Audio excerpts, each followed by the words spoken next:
Welcome back to episode 109 of Warriors Den podcast. Today's guest is BJJ black belt under the Megaton Diaz lineage.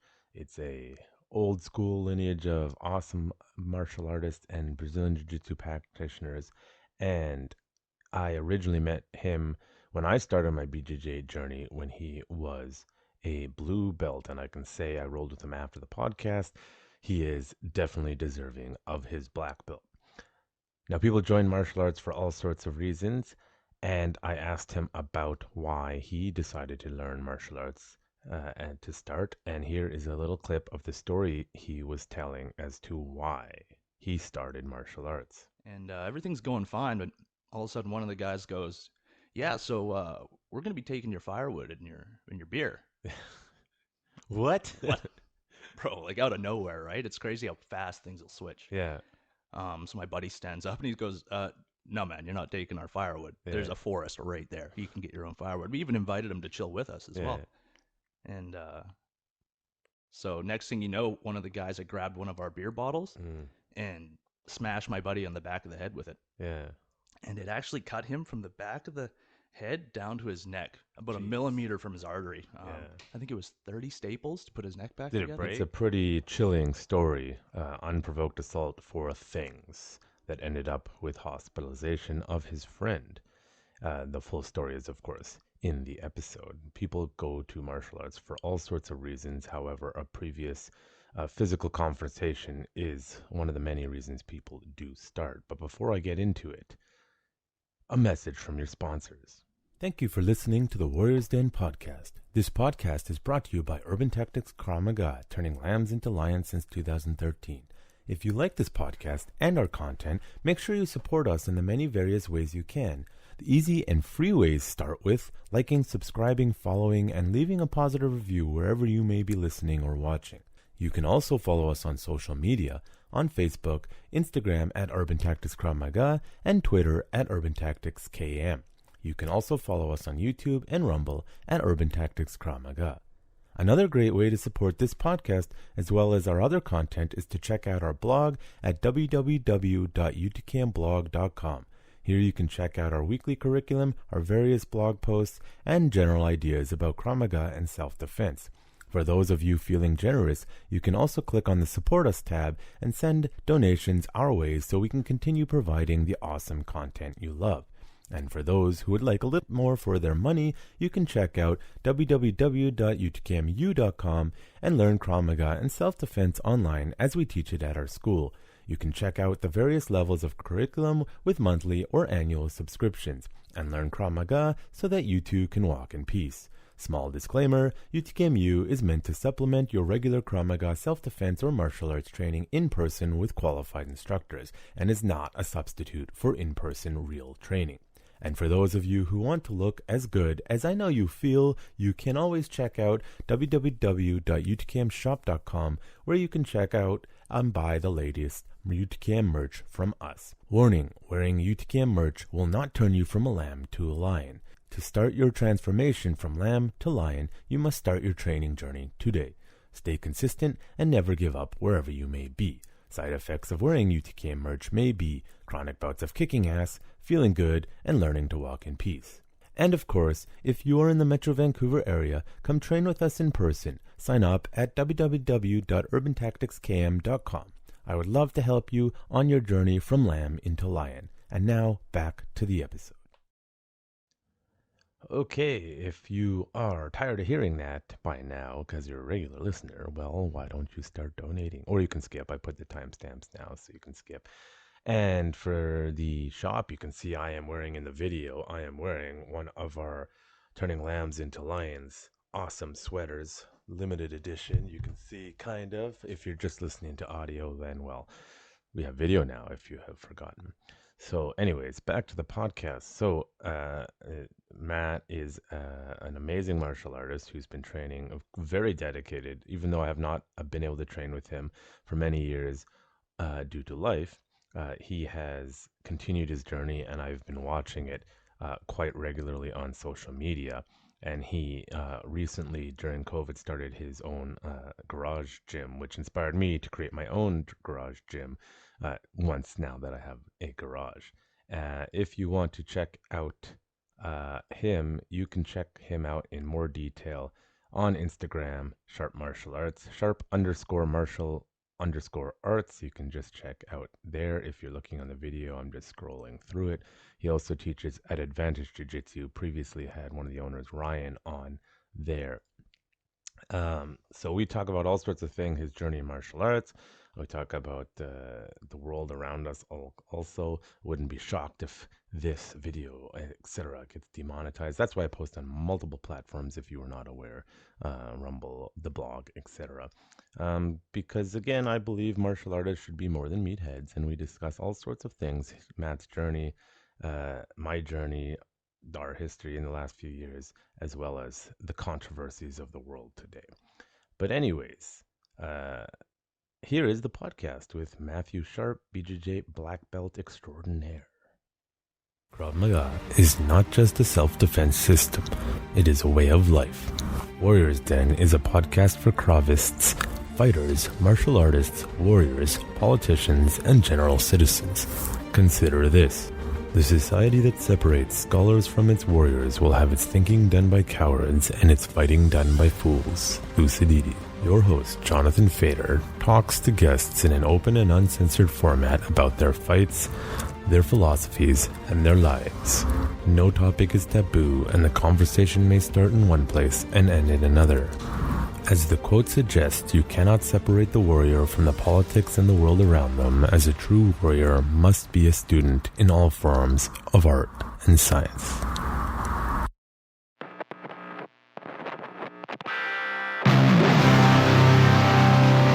You're listening to The Warrior's Day. Brought to you by Urban Tactics Krav Maga, turning lambs into lions.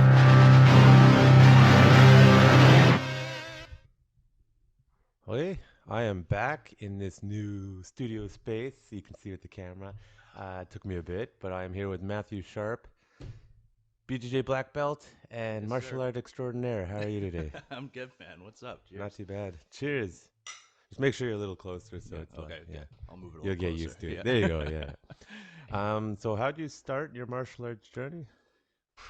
Well, that was going on 13 years ago now. It's been a while, but A few years longer than me, I guess. yeah, a little bit. I think I met you. Well, I was probably a blue belt when you first showed up to Creative Yeah, Fighter I think stuff. so.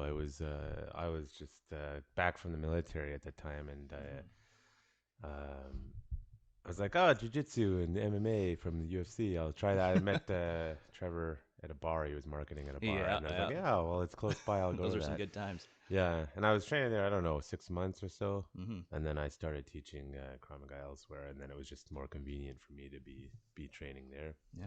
Well, you were a big inspiration because pretty quickly you started your own gym, right? And Yeah. even you got like the most OG podcast out of the Right? You remember. Oh, I remember. Yeah, this is a long time coming. I think I Yeah. approached you years ago. Yeah. Wanted to And come on this. we just couldn't get it going. Yeah. Yeah. I wish I kept it up, but I was just life and mental health, and I was like, and then I stopped.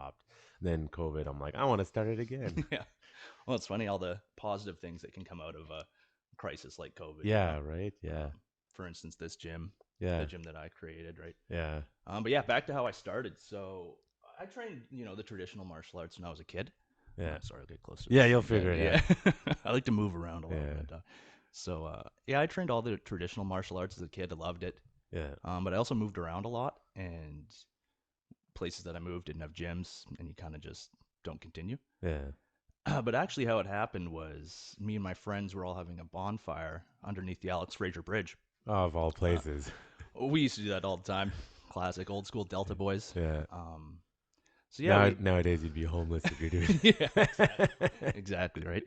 But so we had a fish tank full of beer. Yeah. Brought all our firewood. It was just me and two other friends, and a group of guys came down, and we'd actually knew a couple of them. It's funny, it kind of gets my heart rate going even talking about this story. But Nostalgia. we're getting right into it. So these guys come up. They're a couple years younger than us. I knew a few of them. They had a dog. I'm a big dog person, so right away I'm wrestling with the dog. Yeah. And everything's going fine, but all of a sudden one of the guys goes, "Yeah, so we're gonna be taking your firewood and your beer." What? What, bro? Like out of nowhere, right? It's crazy how fast things will switch. Yeah. So my buddy stands up and he goes, "No, man, you're not taking our firewood. There's Yeah. a forest right there. You can get your own firewood." We even invited him to chill with us as well. And so next thing you know, one of the guys had grabbed one of our beer bottles and smashed my buddy on the back of the head with it. Yeah. And it actually cut him from the back of the head down to his neck, about a Jeez. millimeter from his artery. Yeah. I think it was 30 staples to put his neck back Did together. it break? Bottle broke, Yeah, it which must was have hit him hard. which yeah. was worse Yeah. because that slashed him right down there, Yeah. you know. And man, until something like that happens, you don't really know how you're gonna react, right? Yeah. So my buddy gets hit with the bottle. Next thing you know, I get hit with a piece of firewood, and man, right away it was like, dude, take our beer. Take my Yeah. buddy's freaking dying here, you know. Yeah. And it was intense, but they wouldn't stop fighting us. Mm. So I pull out my phone. I'm trying to phone the cops. Buddy grabs the phone from my hand, whips it into the river, Mm.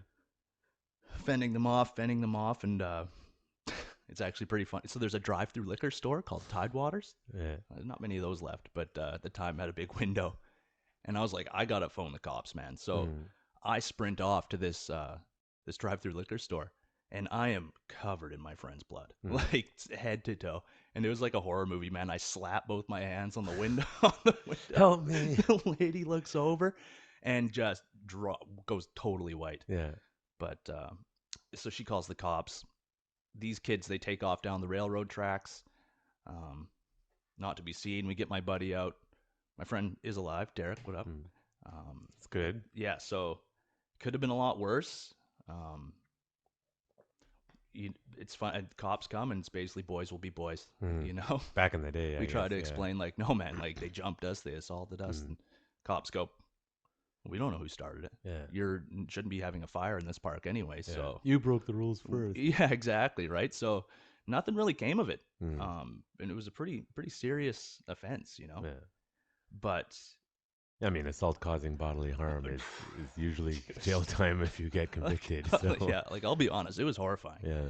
And that feeling of not knowing how to defend yourself too. Yeah. Like you don't know how much you don't know until something serious like what's that happens. that meme that goes around? It's like the average male overestimates their ability to fight by like 4,000%. 100%. I will say though, I blocked that piece of wood with my arm Nice. pretty good. Yeah. Solid block. Yeah. But so that at that point, man, I was like, I gotta learn how to defend myself. You know, it was no longer wanting to do it for fun. It was kind of like that scared me. That was.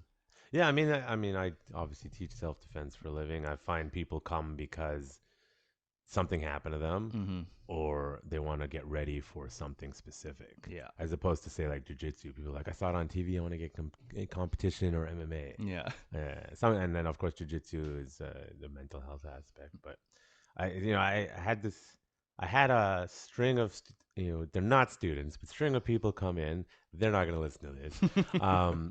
In the last 2 months, like when COVID kind of opened up, and these are the people who are like, they're nervous about the way society is, but they're the people who are like pro lockdown at the same time, and they come in and like, I need to learn to defend myself. And it's the attitude of, I want to learn to defend myself, but I don't really understand why people are violent, and people aren't really that bad. And and it's like, why are you here? Yeah.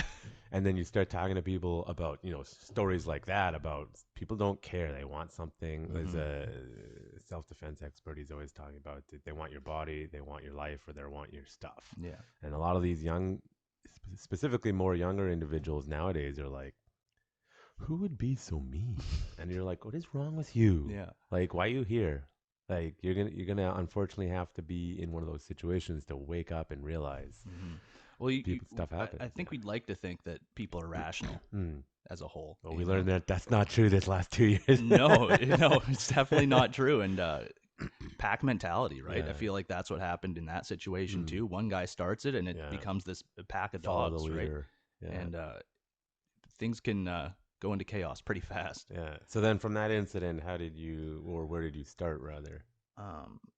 So at that point, it was just a thought in my head. Now I'd like to start training. I didn't like the feeling I had once it all happened, and I'm also an electrician. So I was actually building a dental clinic beside Trevor's old gym there, where you first started. Yeah. And it's a foot in the door idea, right? Like, I was working there, and I looking back, I think I tricked myself into going into that gym. I got it. Yeah. Well, I had a just a bottle of water. I'm like, I'm thirsty. It's lunch, so I walked into Trevor's to ask if I could fill up my water bottle, pretty much. And got me. man, the salesman that he is, he got me and 6 of my buddies to all start training that next day. Yeah, that's actually good. Usually people don't like starting with their friends, and if you go with a group of friends, it's a lot easier. It was a lot easier to stick at it and train. I'm the last one remaining too. Yeah, right. So did you start with the jiu-jitsu or the Jeet Kune Do? No, I started Jeet Kune Do. But man, right when I was starting was when Dave Perron, Showtime. Yeah. He had just got back into it and was starting to do professional fights. I think within a month, Trevor had me in that ring sparring. We need training partners. Yeah, I got thrown in as a body pretty quick there. And me and my other friend, Trevor Silverwood, also were early on sparring partners. But I remember he produced a couple local MMA fighters back in the day in that gym. Especially, he was more Jeet Kune Do and weapons based. So, he was an interesting cat, Trevor. Yeah. Yeah, I never got into that. I did a few lessons of that, but I just never got into it. And for me, I find, coming from the Krav background, that a lot of the weapon stuff is too much. Oh, yeah. For my liking, and I like to keep it more military, more simple aspect. So sure. I just could not break my training for that. Yeah. But the jiu-jitsu, obviously. Well, there's a reason it's all, like, it's one of the most widely used arts in the movies. Yeah. Right? Yeah. It's a beautiful looking art, but you're absolutely right. Keep it simple, stupid at the end of the day. Yeah, right? like I remember just doing a knife sequence he was teaching, and there was an extra movement. Yeah. And I just couldn't. Exactly. Couldn't keep doing. I kept reverting to my one less movement. And then you talk to like military guys who've used knives in combat, and they're like, stab him in the throat. That's it. Yeah. So I just could never get my head around it. I did do a Dan Santos seminar once. Oh, I think I remember when he came here. Yeah, was it here? It was actually the one before that in Calgary. I didn't know he was coming here, and I drove up to Calgary because it's like, that'd be cool. And it was doing the Jeet Kune Do striking. I have no problem with that. But then they busted out the double collie sticks. I cannot do double. And, everyone there knows the patterns. They're like, oh, yeah, it's super easy. And I'm like, nah, you have to memorize this stuff. Yeah, totally. Could not get it. It's its own art, and it's there's a certain demographic of people that really that lean into that art, right? Yeah. And it's great for them. I think it's good for motor skills. Trevor would always call it upgrading the software. Learning complicated and techniques, and a lot of the reaction-based stuff is cool. Yeah. The guy I train with now is Toby Reyes. Do you remember him? So he's been on a couple times. Yeah. I do a lot of weapons with him, and he has much more of a reality-based approach to his weapons fighting, which I really the Illustrissimo, I think. Illustrissimo, yeah. So he was pretty cool. So I was doing Jeet Kune Do for about 6 months. Liking it. I wasn't really thinking about jiu-jitsu much. Yeah. My roommate now, actually, Joe DeMule, he started the jiu-jitsu when I was doing the striking. But one day Trevor had Adam,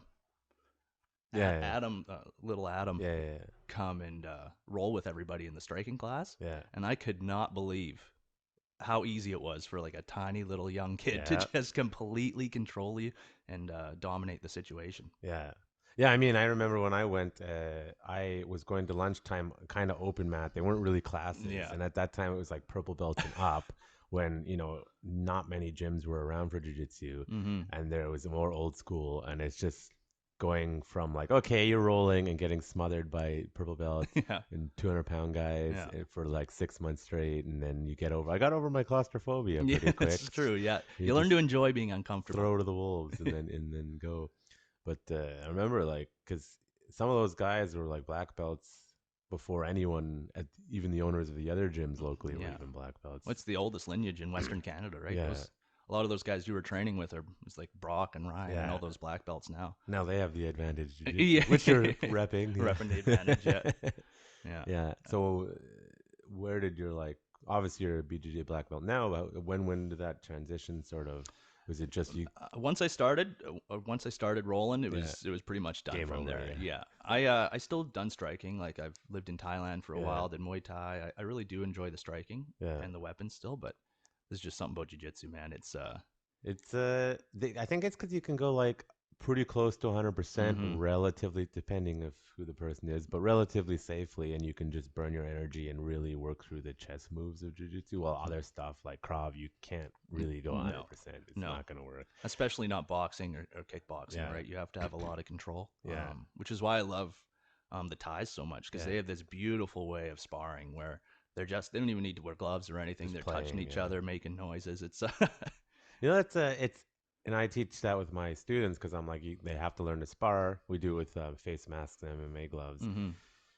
And North Americans and Europeans just struggle. It's like you don't have to kill each other to get good. They're I like, know. I'm not hitting hard. I'm like, hey, did you see how that guy's head whipped back? You're hitting too hard. Yeah. It's like, no, I'm not. It's like you just tap, and it's just mentally people just think you have to go crazy, and then you look at the ties, and they're like totally chill. The caveat to that though is the ties they compete every weekend. Yeah, yeah, You know what I mean? They are actually fighting people every weekend. So when they're training throughout the week, um, they can keep. I think there's a time and place for hard sparring, yeah, in jiu-jitsu and in striking, right? And I think early on you need to kind of have some wars to find yeah. out about yourself, What right? can you take? Yeah. Yeah, see how you will react in those type of Yeah, situations. and that's like the way I approach stuff, self defense. It's like when I test people, it's like they're hard Mm-hmm. because what I learned in the military was a lot of the people that you think are gonna keep their shit together, they fall apart under stress, and Yeah. they're the guys who keep getting promoted Yeah. because they work well in the system. Yeah. So I realized like you do need to stress test people. Like if you want to be an MMA fighter and you refuse to spar, it's like, ooh, you have no idea, Yeah. you know, It's gonna something get like tough that. for you. Or if you want to deal with, as you found out, unfortunately, like violence can be like that, and then Mm-hmm. next thing you know, someone's in the hospital, and that's what that pressure testing is for. Is you Mm-hmm. need to be able to handle mentally and physically that you can at least keep your shit together long enough to get at least to safety. Yeah. And a lot of people can't because they never tested it. Mm-hmm. Yeah. And then I think there's a point of diminishing returns, Yeah. right? Where Trevor was always an advocate of light and technical Mm. sparring, and I remember that I didn't.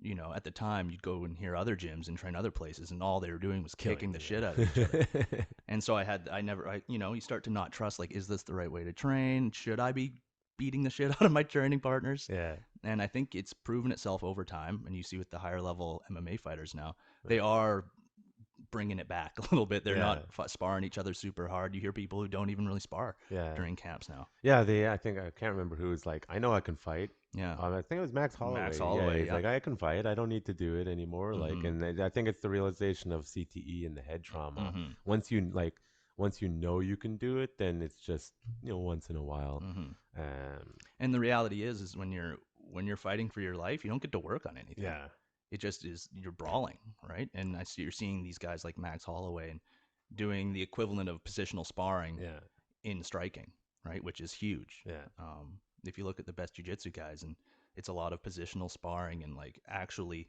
like Gordon Ryan says, Oh, yeah. actually doing jiu-jitsu and not just like fighting each other Yeah. like two bulls, right? Did you? They were just on the Lex Friedman podcast. What again. a legendary podcast, dude. It's like Four Horsemen of the Oh, Apocalypse. it's unreal. It's unreal. If you don't know, Lex Friedman's a black belt. He's got one of the most popular podcasts. Gordon Ryan's the best guy on the planet right now. John Danaher is the best coach right now, and GSP, the legend MMA fighter, all under the same sort of training lineage, all on one podcast. Yeah, I would say turn this off right now and go listen to that probably, and then come right back, and then come back, and then come back for sure. Yeah, Yeah, that was an unreal podcast for sure. but like John Danaher is interesting because he brought into the. I know some people hate it, but he brought into the martial arts world the intellectual again, Mhm. and for a long time it had been removed. Like for example, Krav Maga, it's like no talking, fighting, you train. But I'm like, okay, but self-defense is a broader perspective, and we Mhm. need to learn. Like a good example in the last 2 years, a lot of people are really confused and don't know how to make sense of left and right. Mhm. And I like to teach critical thinking and talk about my students with this stuff and broaden out what it means to be a martial artist to that old traditional way a little bit. Yeah. Even though I know people hate it. Like I'm not having people sitting and meditating and stuff, but it's like that aspect of the traditional martial arts, the intellectual, the spiritual, the artistic. I think we've lost it, and a guy like John Danaher is like almost bringing it back in a modernized way, Mhm. where you get amazing results, but intellectual stimulation, broad is the way of the warrior kind of thing. Well, it's like learning through the fire it takes a long time, right? I feel like I wasted a lot of years, quite frankly, Yeah. grinding without full purpose. Yeah. I don't know if you watch a lot of instructionals or anything like that. I do not. I Yeah. should. I know the benefits of it. Every time I see a video on YouTube or like Instagram, I'm like, I like that. Mm-hmm. But I'm not the best student for that. Honestly, kind of stuff. honestly, I was not either. Yeah. I really the first time I've actually dug in is the Danaher Kimura system, Oh yeah. and I've been luckily with my job. I work up north, Yeah. and I got a Yeah. lot. Of Getting you in was a challenge. I got a lot of time. So, but watching that instructional has revolutionized my game on so many levels. And Yeah. most people can't listen to Danaher talk, but Yeah. He's got a particular way about it. he's got a particular way. At first, I was listening to it regular speed, then you go twice as fast, and it's Yeah. great. Yeah. But Gordon had a really controversial line, I thought, but it's true in a lot of ways. He goes, the reason nobody can compete with a guy like Danaher is you can be a black belt jiu-jitsu competitor, world class, high level. We both know that doesn't make you a good instructor. Yeah. And second of all, how is a black belt from the favelas going to learn how to teach? You know, Danaher knows how to teach, how to structure everything. Yeah. It's just that's its own skill, right? Yeah. And like you said, bringing in that intellectual side of it and a structure to it. When you see his instructionals, it's systemized, right? Yeah. And then you see guys like Gary Tonin and Gordon Ryan, and it's like now you can compartmentalize little systems. So it's like, ooh, I can do the Kimura system. When that's not working, I'll go to the front headlock system, and then I can go to the back system, and you just flow between all these systems, Connecting right? it. And now it's just 4 things you're doing. You've made them into mini games almost. Yeah, and it brings up an interesting point, like in teaching, like how do you teach for progression? Like in the jiu-jitsu world, for example, you go to some gyms and they're just teaching a bunch of random techniques. And some gyms, everyone's getting good because it has a high caliber quality student and everyone's developing themselves and it works out fine. And then you go to other gyms that are just producing belt factories and they're not learning anything. And then you try to tell those people, hey, look at the quality of your students. And they're like, what? How dare you? Like, well, why don't you guys show up for tournaments ever? No reason.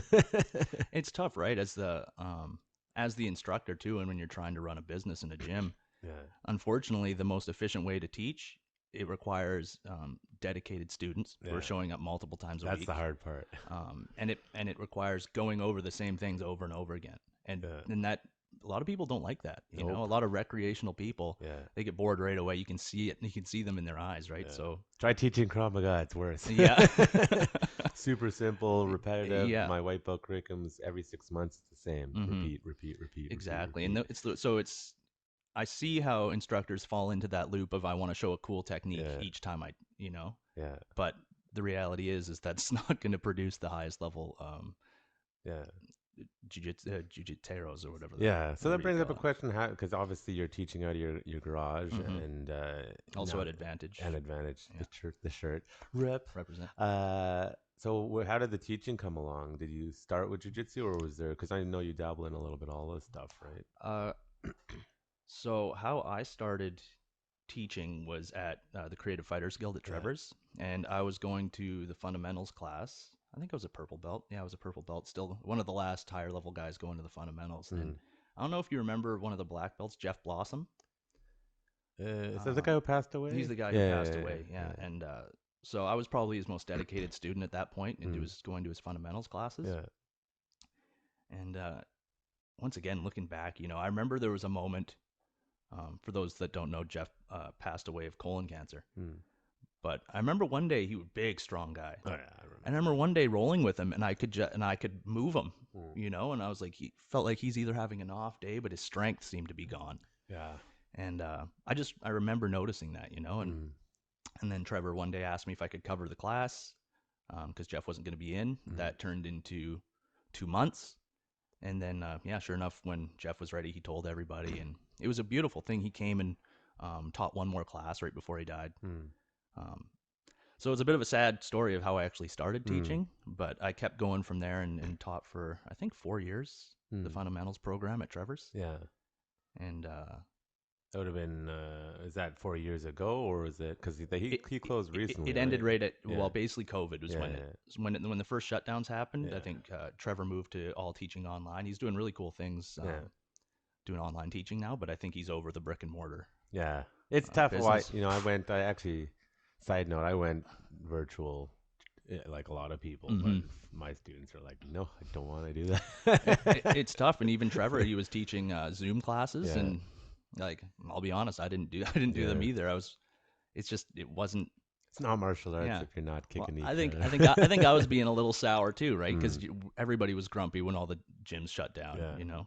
Oh, And I was annoyed. oh, I mean, yeah, 2 weeks to slow the curve, right? But, Told people, after the initial thing, is now's the time to speak up, and yeah, unfortunately, Canadians were just being like, no, no, we need to keep everything civil, and I'm like, just so polite, goddamn. now it's happening. I was like, you guys should have done this last year, you Yeah, schmucks, and yeah, they just think I'm an asshole for pointing out the obvious. yeah, yeah, yeah. But yeah, But a lot of it, I mean, I'll be honest, I can't really complain about COVID. yeah, I got a new job, I built my gym, I met a new girl. yeah, You nice. know, like it's funny when people, a lot of the, there's definitely people who've been affected by this Yes, big yes, time. for sure. But I think a lot of people, if they just turned off social media, Yeah. would realize they weren't as affected as they.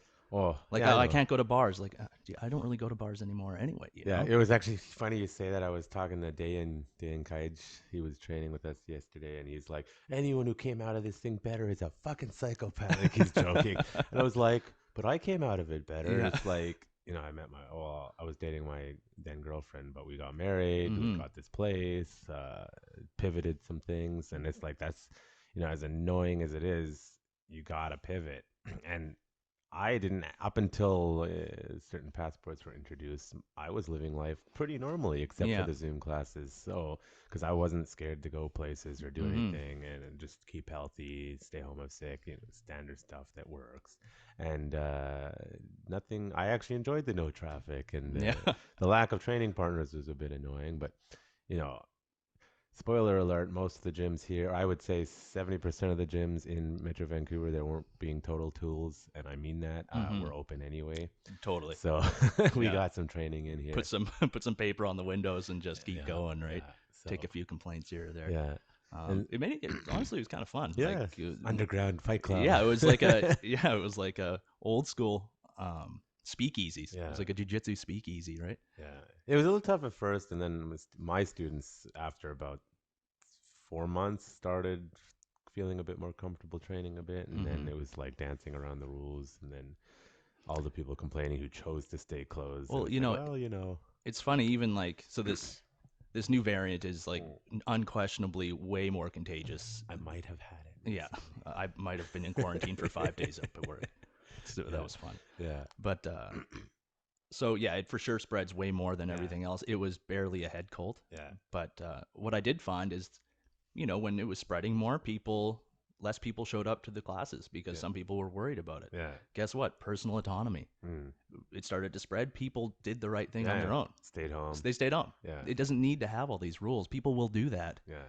if they're given left to their own devices, right? Yeah. If you're worried, you don't go. Yeah, no, that's what I was telling people. Stay home if you're sick. Hmm. And up until Omicron, there was no issues, but Omicron and being the insanely contagious thing, it's It's just like wild, everybody dude. I know Dude, got it's it within wild. a 3-week period.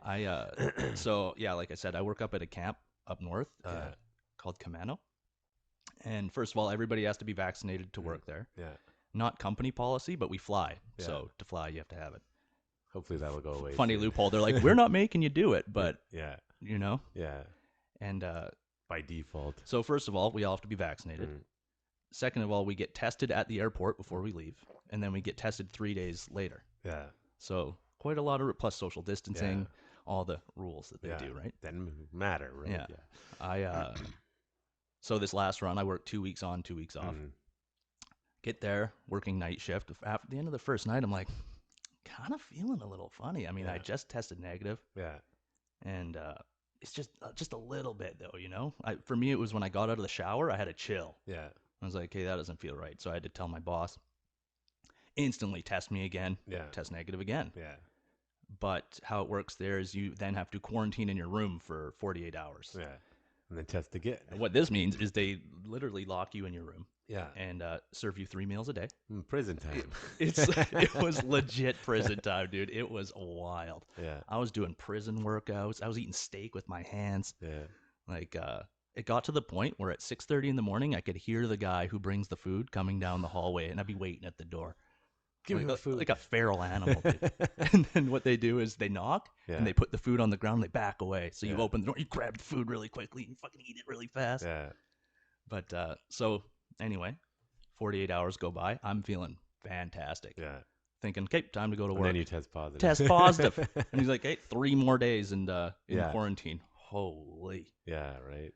Fun time. That was oh, and so the point about that is I think there was over 40 people quarantined. Just got it. Everyone. Everybody got it, and everybody was vaccinated, and everybody was testing. So like It's almost as if people like myself are like, I told you so. maybe reading scientific literature instead of listening to the person who wrote it, which seems counterintuitive, will tell you a lot more. Yeah. Because guess what? The data won't lie if you know how to read it. That's the key thing. You have to know how to read it, because the data will lie if they twist it for stuff. So hopefully we can get back to normal soon. And then, but it's interesting because a lot of people, as I said, are scared, and I saw an influx of people who wanted to come and train. Actually, the camera's there now. I got to remember this. Face this way. And there's clearly tension because everyone's unsure of what's going to happen and how's it going to do. And it's just like, well, if you understand violence, you don't want to be violent. Usually that's the case. Ironically, a lot of those same people are like, you're going to be more violent if you learn to be violent. It's like, if that's the case for someone, there's usually something wrong with them. Well, it's false confidence, right? Like even those guys that jumped us down at the Alex Frazier, it's not because they were confident people that they had to smash my buddy in the back of the head, it's out of fear. Oh yeah. Right. And then so the more confident you get just in yourself, and like I have no delusions on my ability to fight. I'm sure you're pretty good. I'm pretty good, but it's because we also know the level at which you can go. Yeah. When people I work with a lot of rough and tumble miners, right? Yeah. And they'll be like, "Oh, so you think you're pretty good?" I'll be like, "I'm all right." Yeah. I don't need to prove myself to any of these people. Yeah. Like I know the level at which I am, and I'm proud of the level at which I am and what I've accomplished. Yeah. And but you see all these guys, you just hear. It's funny when you hear on people who don't train. Yeah. Discuss fighting. I can do this. Or you're in a bar watching UFC, which I can't do for an undisclosed amount of time right now. And the comments people make, it's like, you're a fucking moron, man. Like, you have no idea what's going on in that cage right now. And just a little bit of fight IQ can change. And then, for me, I am a naturally aggressive person, which the persona kept me safe to a degree because people are like, is that guy going to stab me? I wasn't. But then I realized, like, I am not an athlete. Yeah. And then you're training with athletes. Yeah.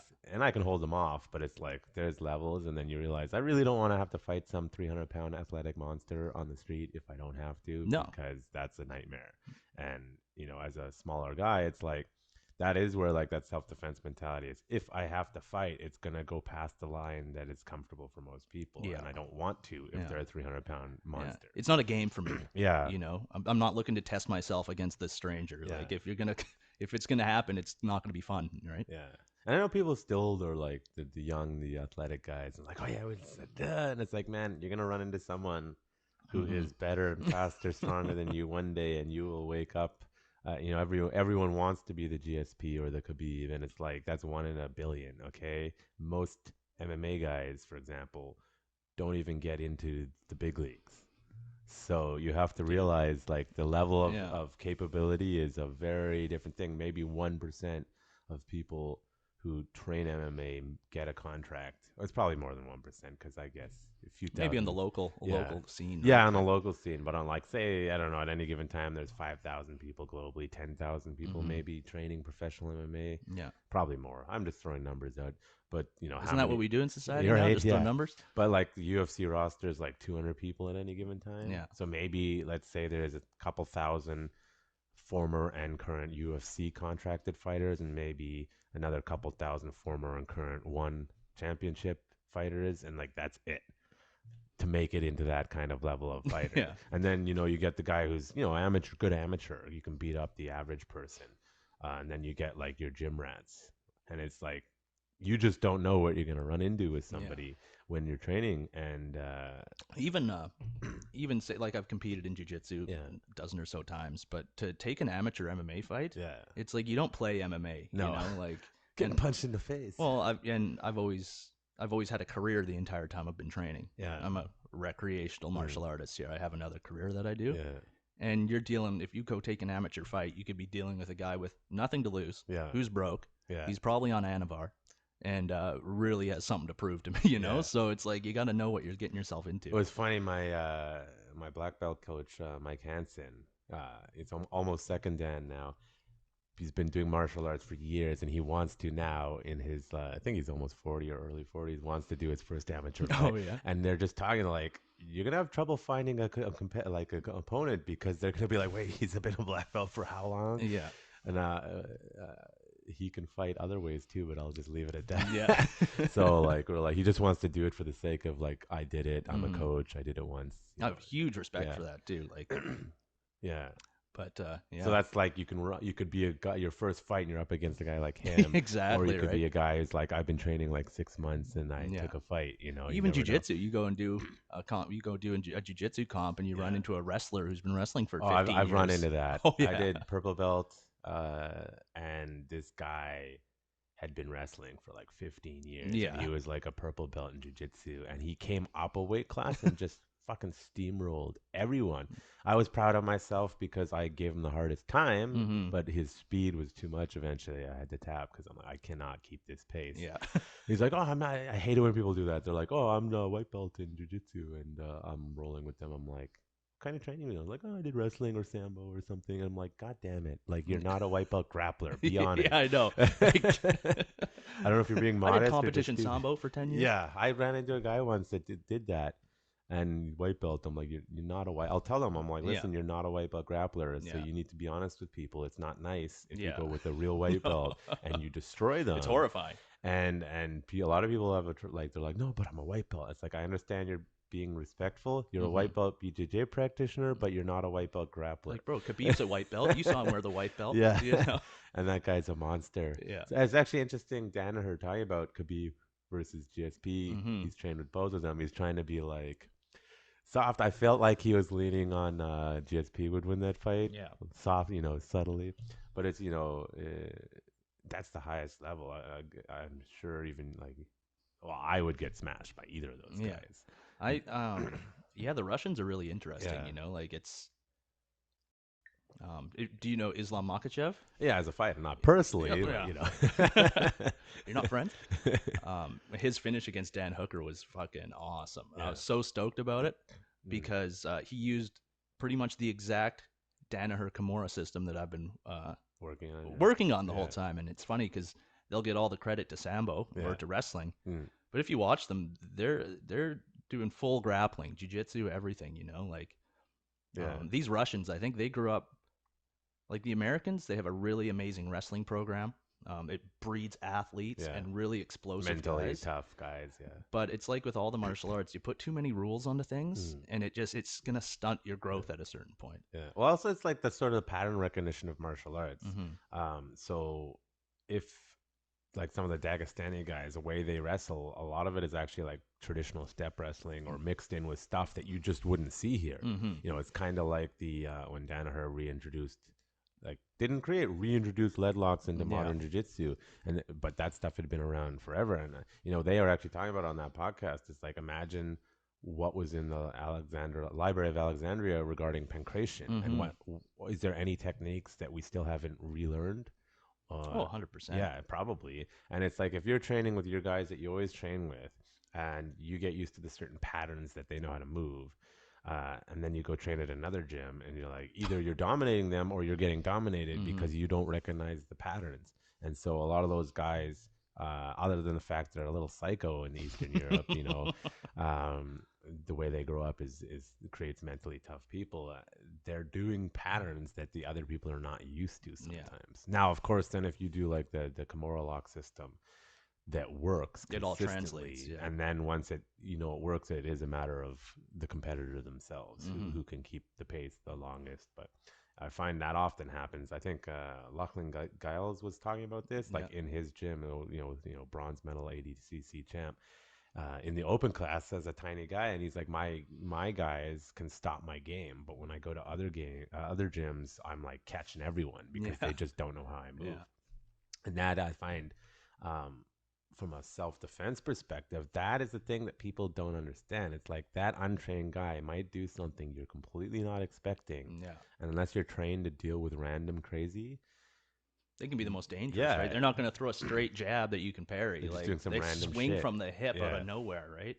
And you got to get used to it. And I find like teaching self-defense, sometimes you get like a trained person who comes in, like did kickboxing. They're like, well, why are you, that's stupid. Why are you showing that? I'm like, listen, you may be able to handle yourself just fine in a one-on-one match, but they throw that haymaker that you're laughing at, and oops, there was a knife in their hand, and you did a cover, and you just took a knife to the ear, as opposed to the sort of outstretched block. The reason you do that is range control for weapons, and then you're like, oh shit, there's a knife.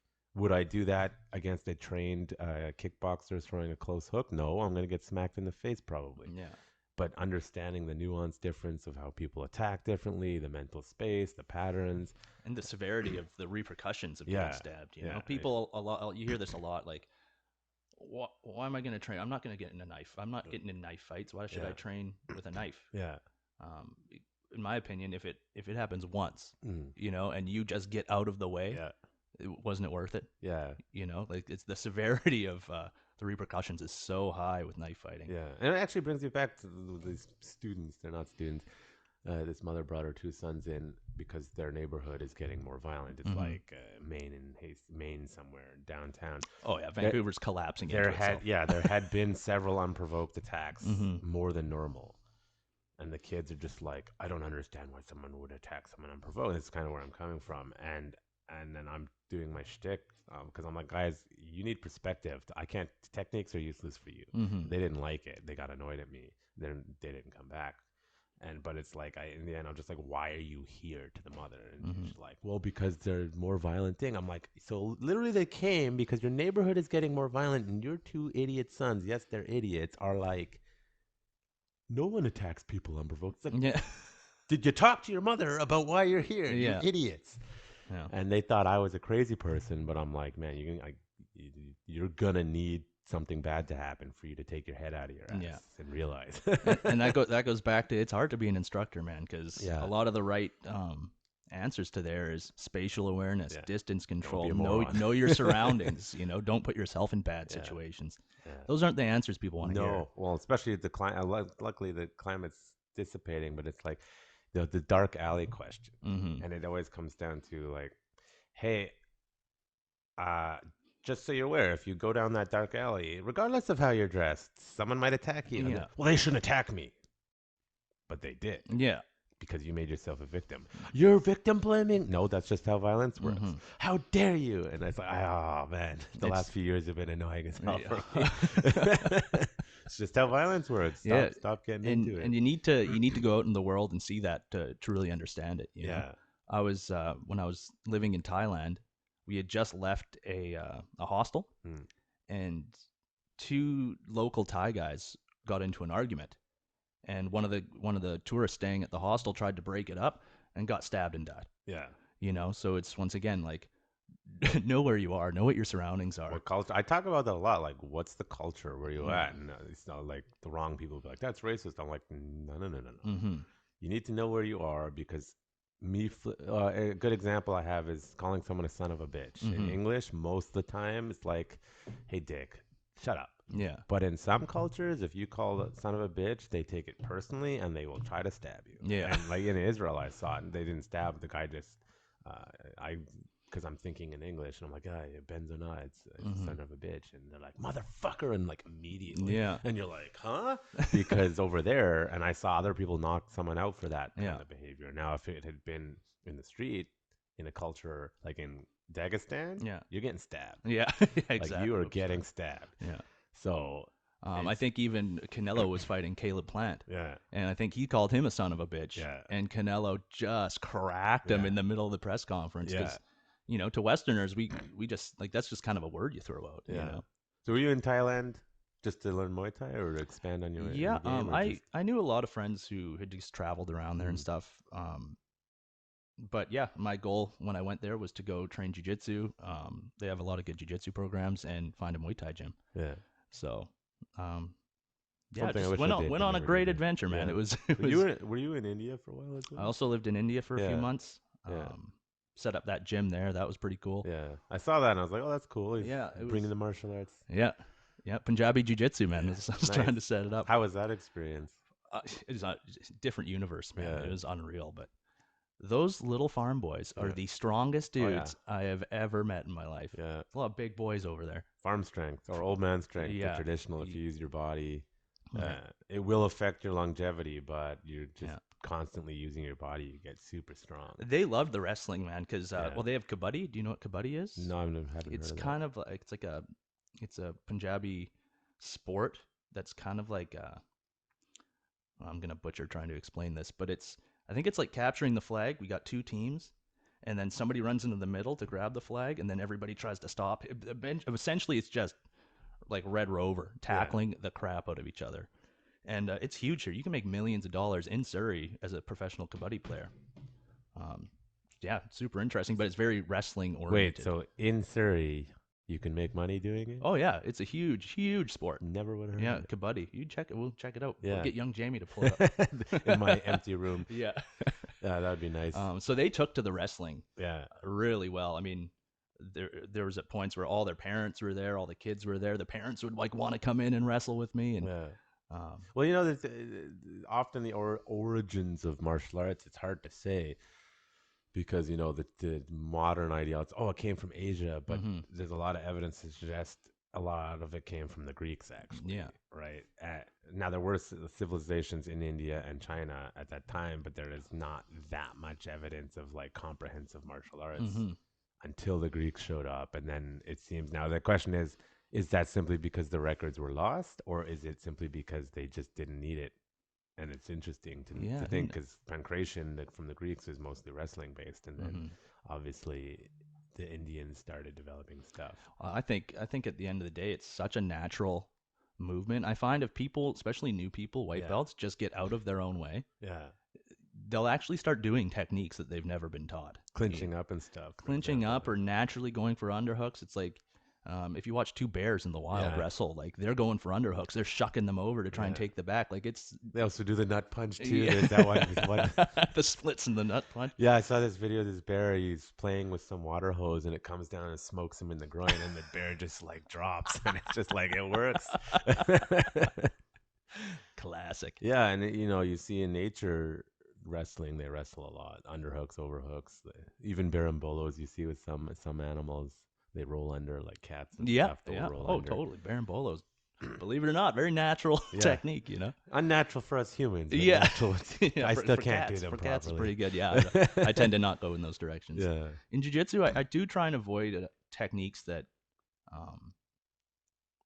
like deep half and stuff that exposes you too much. Yeah. As I'm getting older, I'm trying to, even with gi jiu-jitsu, I've noticed it's a beautiful art. Yeah. But as it gets better, it's getting more and more away from reality-based style fighting. Yeah. That's true. And especially because I have a career as well, I can't, and I'm limited with the amount I can train. Yeah. Like I can't dedicate all my time to learning reverse Della worm guards and shit. Like it's Play around, but it's like I need to learn things that work with both gi and no gi. Yeah. Because I just don't have the time. If I was doing it full time, sure, I can learn all these crazy. And I think it's important to understand them to an extent to stop them. Yeah. But it's like I can't be doing this all Yeah, the time. that's for me coming from the self-defense background. It's like I was always trying to do a lot of this fancy stuff, and then I'm inclined to more traditional basic stuff that will work in MMA and will work in the street. in controlling their ability to strike me better. Like deep half is a terrible position on the street. Exactly. Like horrible. You're just gonna get smoked in the face, and like all the guys at my gym do deep half. They're pretty good at it, but it's just like I'm gonna be like smashing you in the it's face. tough, right? Or I started teaching like high knee shield Z guard in Krav Maga as a self defense position. Totally. Because it keeps them at bay, you can control them, and you're halfway up if you need to be, right? So it's and it was an MMA fighter who talked to me about that from a self defense. Krav Maga is not the best on the ground, so when it's like coming from self-defense attitude, but no one who's taught you the self-defense really understands grappling. I have to go learn from grapplers and then figure out how does it actually work from a practical self-defense. And a lot of that stuff, the fancy stuff, is just like it would get you smoked in the street or weapon retention. 100%. Yeah, like I actually had my advanced students. We were working on police arrests at the high level, and then they're not the best grapplers yet, but I was like, okay, now we're putting on the duty belt with the gun. And I said, you're going to go through the drill, but at this point, the person's going to resist heavy. Yeah. Now you got to control them and keep that pistol away. That and changes everything. Very right? difficult. They struggled with it. One of the students, and it would work unless the policy says just got it when the gun came out. Inevitably, he just dropped the magazine, racked it, and threw the gun, and then started wrestling, which works if there's nobody there. But if there's not, you can't do that. And so it's like people don't realize like, oh, this is different. And then the duty belt is bulky, and then it gets in the way. And if you're not comfortable rolling, shifting your hips and sitting on it, getting them to the arrest, not letting them get the gun, and it's like, oh, this is hard. It's a different art almost. Sometimes it changes your complete perspective on what your focus needs to be. Right? Yeah. Two more cops need to train that, but they don't. No. I was actually using the Kimura. It's actually a very good.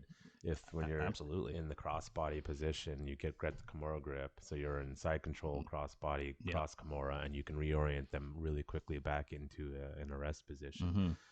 Or Americana if you just want to smoke, snap their shoulder. Danaher's whole philosophy behind the Kimura is instead of, traditionally we were taught it roughly around 90-degree angle.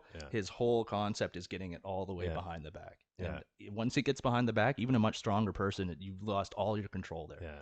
Yeah, and from an arrest, you use that, and then you sit on their head and get into a sort of you're sitting on them, and then you roll them using the Kimura back onto their stomach, and then you can apply their arrest as needed. It's hard though if you don't know what you're doing. It takes a long time. I've been doing it focusing solely on that for about 6 months, and even when I teach at Advantage, I just tell everybody like, I'm only going to be teaching Kimura stuff. This is all I know. This is all I'm going to do for now because I think it takes that much time to get people absorbed, and it's like, sorry if you're getting bored, but this is what we're going to be doing, right? And it's interesting because I actually did try to teach jiu-jitsu when I was a purple belt, and I'll fully admit I wasn't the best back then, and it's like I don't think you can. Like, I didn't know what I was doing. I was trying to teach stuff I didn't know how to teach, and I hadn't found my game yet. And then now it's like I basically do the same stuff. I'm like going to pull butterfly, or I'm going to do something. Which is another great guard, right? Butterfly is a no-gi and gi oriented guard. That's one of my favorites. Yeah. You see a lot of MMA fighters do it as well, and you use setups if you want to go for a leg lock. Though I'm still terrible at the leg locks. Yeah. I need to get good at them. And I just got my brown belt, and they're all going for my legs. Yeah. And I have these huge feet, which are giant levers, and then everyone goes for toe holds on me. One guy dove on it, and before I could even tap, the cartilage went. I was like, What a game. Right? What a game. So now they know I'm like, I got to get better at that stuff real fast, at least to defend against it. Like, I can kind of, but people, the traditional guys who don't know how to do leg locks don't realize that a lot of those traditional positions expose your legs. Yeah. And unless you know how to deal with it, you're going to get something ripped and torn. You can feel if they heel hook, that knee is like...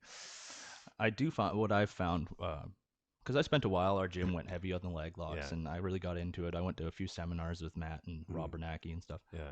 I think Danaher said this as well. It's a lot easier to learn to be able to negate leg locking games than it is to exchange in leg locking games. So even though I can leg lock, I'm kind of opt for now. I don't even. If you swim your legs in and don't let them control the knee line or the hip line. You can kind of prevent a lot of it. The second you start going for your own is when you get countered and your knee gets ripped off, right? I started using them if I'm because my black belt coach knows my game, and I just can't get him to move. But I've started threatening the leg attacks to get him to move again, and then all of a sudden it's opening stuff up. That's been huge for me as well. Just threatening and then moving, getting back to where you want to do. But it's back to like teaching new people and the fundamentals, and everybody wants to learn cool submissions and stuff. I Yeah. think my first Learn the basics, motherfuckers. my first fundamentals class, I was learning like omoplatas and also, you know, but Yeah. when I teach a brand new person, like my goal is to, I want to show you something that will change your game from that day on. A small concept. One of the ones I tend to do a lot is just wrestling pummeling to get underhooks. Yeah. Changes everything. Most people don't even know that that's what they need to do. Yeah. Like, but if somebody goes to grab you, you swim to underhooks, you're relatively safe from there. It's a good position. Yeah. You know, and that one concept. It's been around forever. Yeah. Well, here's the thing: is I always, because I like to give context, is Greco-Roman wrestling versus like freestyle, and you ask people why was Greco-Roman wrestling so upper body focused, almost no legs? Mm-hmm. Do you know the reason? No. Think about it. The Greeks had a huge shield and a spear. They're fighting to the death on a field. You're not going to the ground. You don't want to go to the ground. But I can take that shield and underhook Yeah. or smack. I can take the spear in that motion if they catch that spear, and then I can come under an underhook. So the whole going for the legs thing it's just not strategically intelligent when you're on a field of battle that's muddy. Mm-hmm. Even on the streets in Vancouver, it's not that great of an idea, right? Yeah, I mean, you can, like, if you're up against some schmuck and it's not like a life or death battle, and you're not standing there with swords and shields and other guys, because have you ever watched those videos of the samurai recreational where they put on the armor and they actually go at it? Oh God, yeah. Yeah, and you watch how these guys fight, and it's like, oh yeah, that's how the samurai actually fight, because everyone has an idea in Hollywood that they would sword fight. Yeah, the samurai didn't sword fight. No, they'd maybe one exchange, and then you're in the medium, and then they drop it and pull the next one, and then they go and then grapple, judo, and then jujitsu, and then you're dead. Yeah, and that's it. And everyone's got this idea that it comes from like the European elitist sword fighters who are the rich guys who are just trying to show off. It's like, that's not how they fought. That's not what sword fighting is. Yeah. I can't watch in movies. Yeah. Two things I can't watch: horribly choreographed fighting and sword fighting. Right. It drives me nuts. Yeah. It was good. The Last Duel. It got panned by the box office, but as far as combat went, it was like actually really good. As far as they're just like biting each other and punching each other, and it's awkward, and they're falling on each other. It's Matt Damon and Kylo Ren guy. Oh right, it's French, famous, that weird looking dude. Yeah, famous. It's based on a true story of a French. This guy raped another guy's wife in the 1300s, and it became this huge like folktale thing. It like actually happened, and then. It was I thought it was a very well done movie, but the combat was like sloppy, and I'm like, yes, like that's how it is. And just people get so used to the fancy shit. Like what drives me nuts is on like Instagram or social media, you see this account that's got like 200,000 followers, and they're just doing choreographed stuff, and the public is like, that's amazing. I know, right? And here I'm showing like a drop seonagi if someone gets behind you and you're fast enough, and everyone's like, that would never work. I'm like. Go look at high-level competitive judo. Yes, it will. I know, it's so crazy, right? Like, it's so nuts, man. Perspective. So, have you got to train with Toby at all? Any of the weapon stuff? Not recently. A few years ago, I did. He has there's an energy about it, like that to me feels like real sword fighting, and it's no exchanges. It's like redirecting and then killing you off the. Like it's probably going to be one shot usually, right? Like. I'd say I'll come out and train with you guys, but I know myself. It's like I can barely manage to get up and have breakfast. I know. I get it. But you will have to come out one time. Oh, for sure. For sure. I got a pretty good open mat going on. What days normally? Friday evening. I got the whole world. Yeah. Come on up, guys. Yeah, we'll see. Married life has made things, is what it is. I'm not complaining, but it's just I don't train as much as I want. Especially, same with the way my career is too. Like 2 weeks on, 2 weeks off, right? So I only get 2 weeks when I'm back home, and those days, those fly by, man. They fly by real fast. I mean, it's still good. Like, you're still able to consist because it'd be very easy. I'm sure you're making really good money if you're up north. Like, it's very easy to be like, okay, I'm just gonna sit here and do nothing when I come back. Yeah. But you have the ability to train and teach. It's really cool. And the job gave me a bit of the freedom to build my gym and frankly spend a bit too much money. And I spent too much money on it. It's like, Wesley, stop spending money. Yeah. Are you gonna make money on it? But it's good, yes. And that's the thing with my gym too. Like I don't charge anybody. Yeah. If I do privates, I will charge for privates just to kind of. It is what it is. You can't be giving out free privates all the time. But no, for me, Krav Maga, I've said it many times, it's not good for business, but as a small 5'6" guy, teaching privates for Krav Maga is not fun. Yeah. Don't like doing it. Yeah. Jiu-jitsu, if someone wants to do jiu-jitsu, no problem. It's so fun. But some of the self-defense stuff, it's what people don't understand. It's like you're doing a private with just you being the attacker for an hour straight. Yeah. Versus in class, they're not going an hour straight. We're doing drills. We're doing back and forth. Everyone gets turns. It's like, I had this giant motherfucker New Zealand guy once, like 200, almost 300-pound guy, like big, like didn't even the email, just paid for some privates. I was like, okay. Yeah. Comes in and I'm like, huh. okay. And he did his lessons and then come back, but it's like, dude, just practically, I cannot even attack you in a meaningful way for you to believe that you're feeling threatened. It's just not possible. Yeah. So I started screening people now because I'm like, okay, are you too big for me? I don't want to do it. If you want to do jiu-jitsu, no problem. Yeah, but even totally. then, it's like, on mount on those guys. It's like, can't even get your legs around those. I don't know if you remember Big Herb. Maybe. Trained at Trevor, just a big boy. Yeah. He came out. He was one of the first guys when I built my gym to come and train with me. Yeah.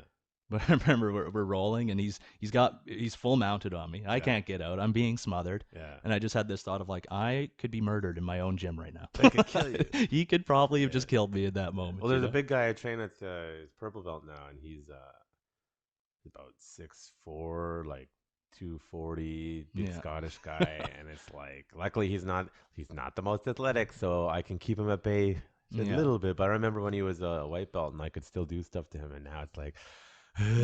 Like, oh my god. Don't let him get on top. And that's the thing, you gotta, like, when you're rolling with bigger guys and different body types, like, you have to change your game based on the type of person you're rolling with. You can't do your same game to everybody. Otherwise you end up, some guys you just don't want to pull butterfly on. They're a bit too big for that position, right? Now are you teaching weapon stuff in your gym? No, I have Toby come, and Toby runs those classes. I gotta come and play. We'll do sometimes on Sundays. We'll have him come out. Sundays don't work. I'm teaching all day Sundays. This is how it's gonna go. That's how it always is. That's the one day that I'm teaching that day. Fairly open. Also, did you remember JT? The brown guy, right? Yeah. He's expressed some interest. He might be starting to teach a jiu-jitsu class once a week out of my gym too, which is unreal. But that's to be determined. Yeah, he was purple when I started. And still big. He was a purple belt who smashed every black belt in the Lower Mainland pretty much. Yeah. And eventually it was funny. The whole community pretty much came together. Yeah. All, like the PTT Richmond, all the black belts came out, and they surprised him and gave him his black belt. Nice. Because it was like, we can't be having you crush everybody anymore. So that actually brings up an interesting thing about like ranking. Jiu-jitsu's been pretty good about maintaining standards, but what are your thoughts? Because like I know some people will be like, I want you to develop your game, but they're smashing everyone and they keep them at a lower level, or then some people are smashing people and they get promoted really quick. So what do you think for jiu-jitsu, at least, how to promote? It's complicated, right?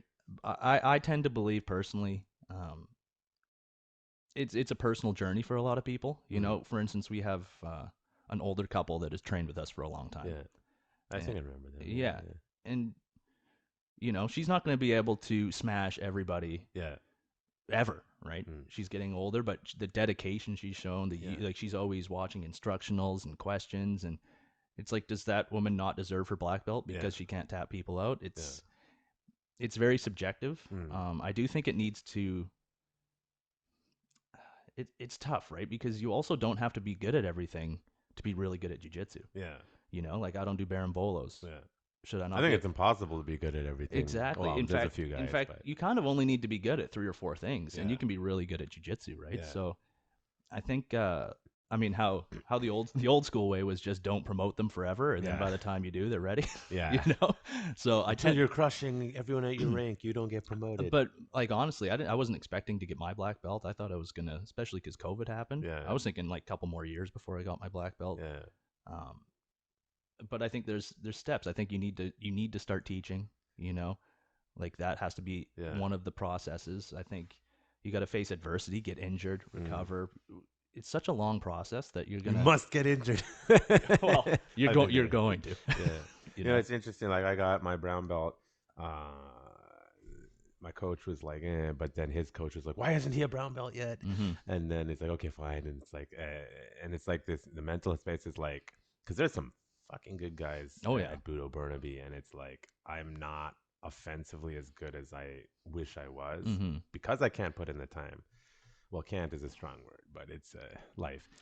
What's that old thing? Like a belt isn't a reward. It's the Yeah. beginning of the next challenge. Yeah. Right. Yeah. And certain cultures and certain gyms, it breeds people who are desperate for the belt. Yeah. And I've never been like that. I've never really. I was when I was younger, but now I'm like, Yeah. I want to represent reasonably the rank. Yeah, that yeah. I think is reasonable. I would rather not get promoted longer, please, so Yeah. that when the time comes, I feel like I can hold my own. You know. Well, what happened to me actually is I tore my ACL at blue belt, and I really couldn't train. See, that's one of the first Yeah. steps towards Yeah. black already. So I couldn't train properly, and I didn't develop my game. And then I got my purple belt because I was a martial art gym owner, and they're like, "Yeah, you're good enough." And then, but skill wise, I'm like, I don't know. I don't think I was. And then I worked really hard to finally feel like a purple belt. And I'm like, on one side, I would like to get promoted. On the other side, I understand if they're holding me back, it's fine. And it's just like, oh crap, okay, he did finally give it to me, and like now I got to get better again. Yeah, yeah, exactly. Right. And then train more, but we'll see if that happens. And then work on the leg stuff now, because now they're all going for my legs. Yeah. Like, well, when the endeavor that you're going down takes over a decade to do, and realistically never ends. It's there's so many things that are going to happen along the road. Yeah. And I think when somebody kind of deserves that little bit of respect of black belt is when they've persevered through all those things. You didn't quit. You didn't quit. Permanently. You had career changes, you had family changes, you got married. There's so many things that you have to survive through. Not everyone can BJ Pennant and get it in like 3 years, 3.5 years, or No. something. No. That's ridiculous. Not everybody's a rich Hawaiian that can just do train, it full time. Train. That'd be nice. So there's a lot of respect I have a lot of respect for the people who have had to have careers and kids and do all these things while trying to also show up to jiu-jitsu and get smashed by that guy who's just doing it 3 times a day and doesn't give a fuck, right? I think like that is the hard thing for people to realize. And I tell my students, like, dude, if you come for 1 class a week and don't stop, you will progress. Yeah. But if you disappear on me for like 6 months to a year every time, which I do have students like that, it's like you're going to lose it every time. Yeah. And you're not going to progress. So you just, as long as you kind of just keep on trucking, you'll get there eventually. And it's like, on average, it's like, in all seriousness, it's probably 8 to 15 years to a black belt in any martial arts that's taking it seriously. Just from a practical, that's how long it takes for you as an individual to develop a reasonable skill set. And I think jiu-jitsu's done a pretty good job. I know the Gracies had a stranglehold on ranking for a while. They've since lost it, thankfully, because they're like, you can't have it. Like, they keep changing the rules. You need to be a 3rd dan now to give out a black belt. Otherwise, IBJJF won't recognize it. And it's like, oh my God, you guys. But it's interesting. Like, I did a podcast the other day with one of the highest ranked female practitioners in Israel for Krav Maga. Oh, okay. And we were just discussing that ranking in Krav Maga is a joke. And, for me, I take it seriously as my students. Like, I've been open since 2013. Yeah. I just gave out my first blue belt. So I do the judo belt rank. So that's 2 away from black. And they've been training 5 years straight, and they already have their judo black belt. It goes blue, purple, white, yellow, orange, green, blue, brown, black. Oh, okay. Right. My curriculum is what I teach. It's my own thing. But Yeah. as far as the expectations, it's like, because judo was the first system to introduce belts. One of the early founders of Krav Maga introduced belts using the same judo system, obviously different skill sets. Yeah. So I had been open since 2013, 12 technically. First blue belt like 10 years later. Yeah. Right. That's wild, dude. And you get these people sometimes. It's easy to not have this in jiu-jitsu and Krav. You get like I have my orange belt from this organization. I'm like, how long did you train? They're like, I did a 6-week course over the summer. I'm like, I'm just letting you know, you're starting as a beginner and I'm not recognizing your rank. If you actually have some skill, you might get there quicker. And they're just like, fuck you. They never say that, but they're like, I earned this. I'm like, you just don't know what should be expected of you. Of skill-wise at a certain level. And that woman Yella I was talking to is she's like, yeah, it's not just North America. It's like in France, they're giving out black belts in 2 years for Krav Maga. And she's like, what the hell? Like, Well, it's kind of the McDojo mentality, right? Yeah. And it's getting promoted by attendance or whatever type of thing. Yeah. It's not an easy topic. Like it's hard to because I know some gyms have a much more curriculum style Mm. process in order to get your Yeah. new belt For systems right? jiu-jitsu, For yeah. for jujitsu, I'm Yeah. talking about. Yeah. And it's probably a good thing, to be honest. Like I don't think the way my gym did it was the best way to do Here it. you go. Yeah. You know, like I just think they just didn't promote people for so long that all right, Yeah. you know. Like I always debate, like, because for me, from Krav Maga, I do have structure. Yeah. I'm expecting you to learn certain things. Yeah. You have the tests. You go through the process. I think people respond well to that too. Some people do, some people hate it. Yeah. But and I tell them, like, and I'm very clear, like the belt is just a milestone. It's not a skill recognition. Like, don't let it get to your head, because otherwise you're not going to get soccer moms, as you said, working your way up. You need to make it achievable for everybody. Yeah. But say jiu-jitsu, like I know there's this whole debate of like, don't charge for tests and having actual tests is stupid. And I'm like, yeah, but there's jiu-jitsu is different in that if you're rolling with everyone all the time, you actually get a good sense of where they're at. But that doesn't mean you can't have like, I would like to see you show me that you understand guard and you understand how to pass and you don't have to be good at it. Yeah. But at least understand it Yes. before I'll pass you that. And if you're only ever doing the one thing, and you're never developing, it's like, well, you need to be held back a little bit. So there's some merit, even if it's just a loose structure. Yeah. In jiu-jitsu, You can kind of tell, you know. Yeah. There's an unwritten thing a little bit. Like you can sort of feel it when it gets to the next stage. You know, even somebody's personal confidence, or you know, there's like the purple belt mentality a little bit. When I was a purple belt, I was using a lot of explosiveness and athleticism to counter the fact that I wasn't actually that good at doing passes. Yeah. So I was cartwheel passing everybody. Going flying all the time, right? And it would kind of work. Yeah. And just recently I rolled with a guy who just got his brown belt. Great dude. But I kind of felt that same energy. He was he was just flying past my guard all the time. I physically can't do that. Yeah. So I always have to that's why I like gi better because I get the grips. But you know, I will do no gi with some phenomenal guys just because you got to practice it. But I find like that's for younger athletic guys that are like naturally gifted. Yeah. They don't, you tell them, or the big guys like, hey, like you need to learn technique. And they're just like, you're just upset because I tapped you. I'm like, listen, man, you're like 20 years old. You're a freak athlete, which I never was. Yeah. I have no problem tapping. I want to walk tomorrow. Thank you. Yeah. But you try to tell them, like, there's this kid who came in from another gym in our open mats on Sunday evenings, and he is a freak physically. And someone said, you know, that kid's 16. I was like, what the fuck? I don't know what rank he is, but you know, he got on my back. He couldn't finish me. And I said to him something like, which I'm proud, like, I don't want to get tapped that easily, but it's like, hey, you know, you could have finished if you just done this. And I don't know if it's how I said it, but it's like, I feel like he responded negatively because, like, dude, I had your back. Yeah. It's like, man, you're like 6 foot something. You are clearly gifted. If you tweak your technique and get good at it, you will smash people. Because I watched him give bigger guys a hard time than me. And I'm like, holy shit, like this guy can be something if he trains. But they don't want to hear you need to clean it up. I think one of the counteract, like being a big guy like that, it's hard to have that humbleness too, right? Because you might even think you're doing the technique right. Yeah. But because of your size and strength and advantages, that's not really the right way to do it. Yeah. Or even little guys. Close. Even little guys. We have some little guys that are just phenomenal. But they're just doing the same thing on everyone all the time. Yeah, and exactly. It's like, hey, you know, if you want to fight professionally, you need to add on to your game. And you have to open up. Stuff. Yeah. They don't want to hear it because they're just like, I got on your back. I tapped you. It's like, good for you. Yeah. You're not tapping me every round. So until you get there, maybe you should learn it there too. And Danaher had this great story about, he goes, do you know how many people leave my gym back when he was in New York? Yeah. And go back to their home gym and go, I tapped out Gary Tonin. Can you, I am fucking awesome. Can you believe I tapped out Gary Tonin? Yeah. And not realizing that that's the difference between training and competing, right? Yeah. Gary had no problems letting people tap him out. He would give them bad positions. His whole thing was give everybody the worst position possible and see what he's doing from there, right? And that's such a good mentality that people, if they've never been told that, they might not realize it, right? Yeah. And if you don't experiment, you're not going to get better. It's like I started just even in Krav, I started so Krav Maga is always go forward and fight because it's to do with that sudden situation. You want to Yeah. overwhelm them. Well, that doesn't translate well into sparring if you're actually sparring back and forth and you're not trying to kill each other.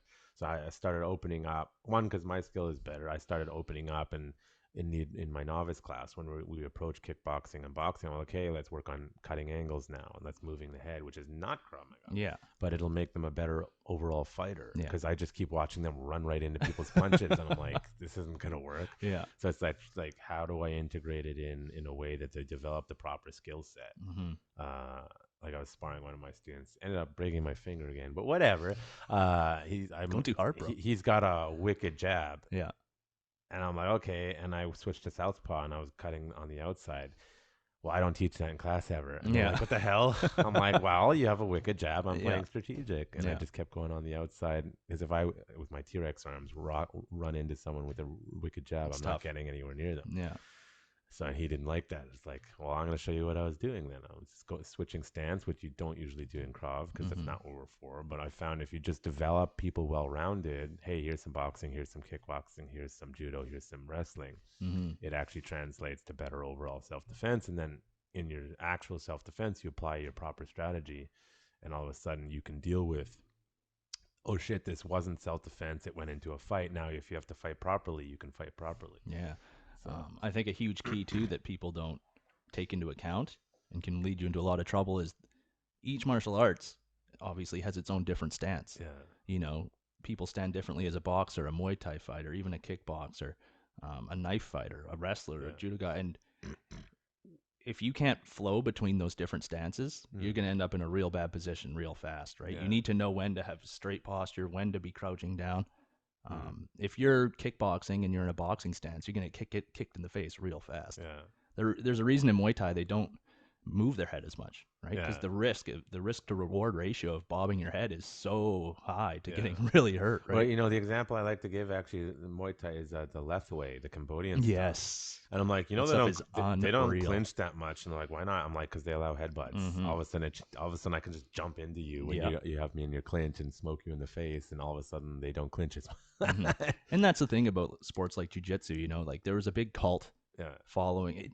To this day, it is amazing how many people still think all the Bruce Lee movie stuff is real. Yeah, still. I still, to this day, I'm like, you seriously look at that and think that that's real shit. Yeah, well, you know, I'm not going to name the names because this person's a very well-recognized martial arts, and they themselves are very good. Jeet Kune Do, and they were teaching a technique for ground stuff. And their assistant was also a purple belt in jiu-jitsu at the time, and about my size.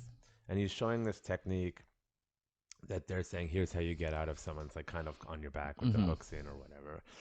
And it's working for everyone. And I was doing it with my wife at the time, girlfriend at the time, now wife.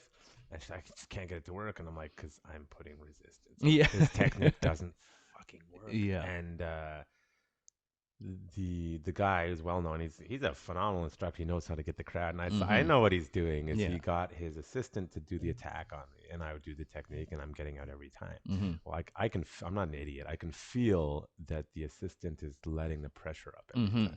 And I don't know if he realizes he's doing that or it's just been ingrained in him. And then the head guy is like, you see, and he's like hyping up the situation. And I'm like, to my wife, I'm like, this technique's bullshit. Don't do it. And it's like how much people buy their own bullshit. And I knew that what was going on. I mean, in a legitimate fight, that the guy's legit, but it's just like people get into their own headspace. So this is an amazing technique. And it's like, listen, I'm a purple belt too in jiu-jitsu. This is not going to fucking work. Yeah. And that even had in Krav Maga, there were certain techniques I was teaching for a while on the ground. And because that's what I was taught in Krav Maga. And one of my students said, John, I cannot do these in jiu-jitsu. And I'm like, oh, this time we take a look at them. I'm like, yeah, you're right. They don't really work. So I took them out of the curriculum. And then I used a lot of the jiu-jitsu escaped because guess what? They work. Yes. Right. And then all of a sudden it's like, okay, that's what I'm teaching my students now because what I had been taught was being taught by people who don't understand grappling. Yeah. And if you're not sparring and you're not rolling, you don't know that feeling, right? Yeah. And then, of course, if one striking comes in, that changes, as we discussed. Like, you're not doing a berimbolo if they're just going to punch you in the head. Yeah. I mean, when I drank the Kool-Aid when I started feeling jiu-jitsu. When I actually started rolling, I was like, this, I was a 3-stripe white belt, and Yeah. I was convincing myself I could kick everybody's ass. Oh, You know, me too. and realistically, I probably could have out grappled a lot of people. Yeah. Then at a blue belt, you think you're so good. Yeah. You know, and then you get to purple, and you're like, ooh, I'm not that good. Yeah, you Like, realize, you "Ah, start to shit." see the levels to it. Well, I Right? had that happen when I was still training with you guys. I'm like, I know how to grapple, and I have a friend who's just not a big guy, but just natural athlete, like just strong, little wiry guy. And we were at work, and it's like concrete floor, whatever. And then I couldn't get anything to work on him. I just Yeah. ended up stalling when he's in my guard, and he didn't know what to do, and I couldn't get him to move. And just by his natural athleticism, I'm like, I'm not that good. Crap. Yeah, and it's true. I mean, I've gone to I've trained all over the world just by a lot of traveling. Yeah. And sometimes the first day I'm at a gym, guys will give me trouble. Like lower level guys will give me trouble, and sometimes it takes a couple times rolling with somebody to get their rhythm, to figure them out and start to. And that's kind of when you see the levels rise again. In a 5-minute match, anything can happen. A guy can just get a good body lock on you, and you're like, well, I'm fucked for this round. Like but. Or if like they do a certain entry to a submission, they catch you once and they're a lower belt, it's like, that was really nice. You're not doing that again. Yeah, exactly. And then they try it again and again, and they can't get it because like, I know what you're doing now. Or like, if a high level wrestler comes into the gym, I was finding there's one guy specifically I'm thinking about, great dude, but if I try to match him strengthening and scrambling, he was beating me and getting me into these good positions. Yeah. And I'm like, man, this guy is crushing me, right? Yeah. It wasn't till I just stopped fighting him and let him do jujitsu that I was able to beat Catch him. him. Yeah, because then once he has to actually start doing a pass, you see the flaws in his game. Yeah. It's like Gordon Rose saying that you need to learn to actually do jiu-jitsu. Exactly. Like, what does right? that even mean? Yeah. Don't wrestle a wrestler. Don't box a boxer. Exactly. Right. Although I will say improving my wrestling a little bit just by not always pulling guard made a huge difference, because I used to just always pull guard. Yeah. And then I'm like, no, I'm going to stand up with people now and really work, and just to get the rhythm. And because most fights will start there. And from I was thinking from a self-defense perspective, it's like, I'm not going to pull guard. I need to stop just doing that. Yeah. Because otherwise that becomes my instinct. So now I'll wrestle with guys. And although some guys are just too big and you can't even get close to them, they're like, nope. And this wrestler actually, this is when I was teaching fundamentals at Trevor's.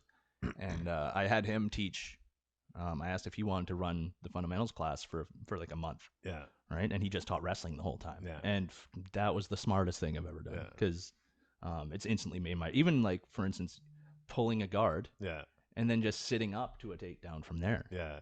It helps so much. Once you have that thread of you can get up and push the guy forward, it makes your guard game so much better. I've tried that once or twice, sitting down single X, but to a single, and you stand up, and then you realize you're doing it to a really strong wrestler. I did that once on Sean Albrecht, and then I did the sit up into the single, and I immediately realized I made a huge mistake, because he's got like tree trunk legs, and it's like, crap. Yeah. I mean, I startled him, but I just went in, and I'm like, he's not gonna move. Yeah.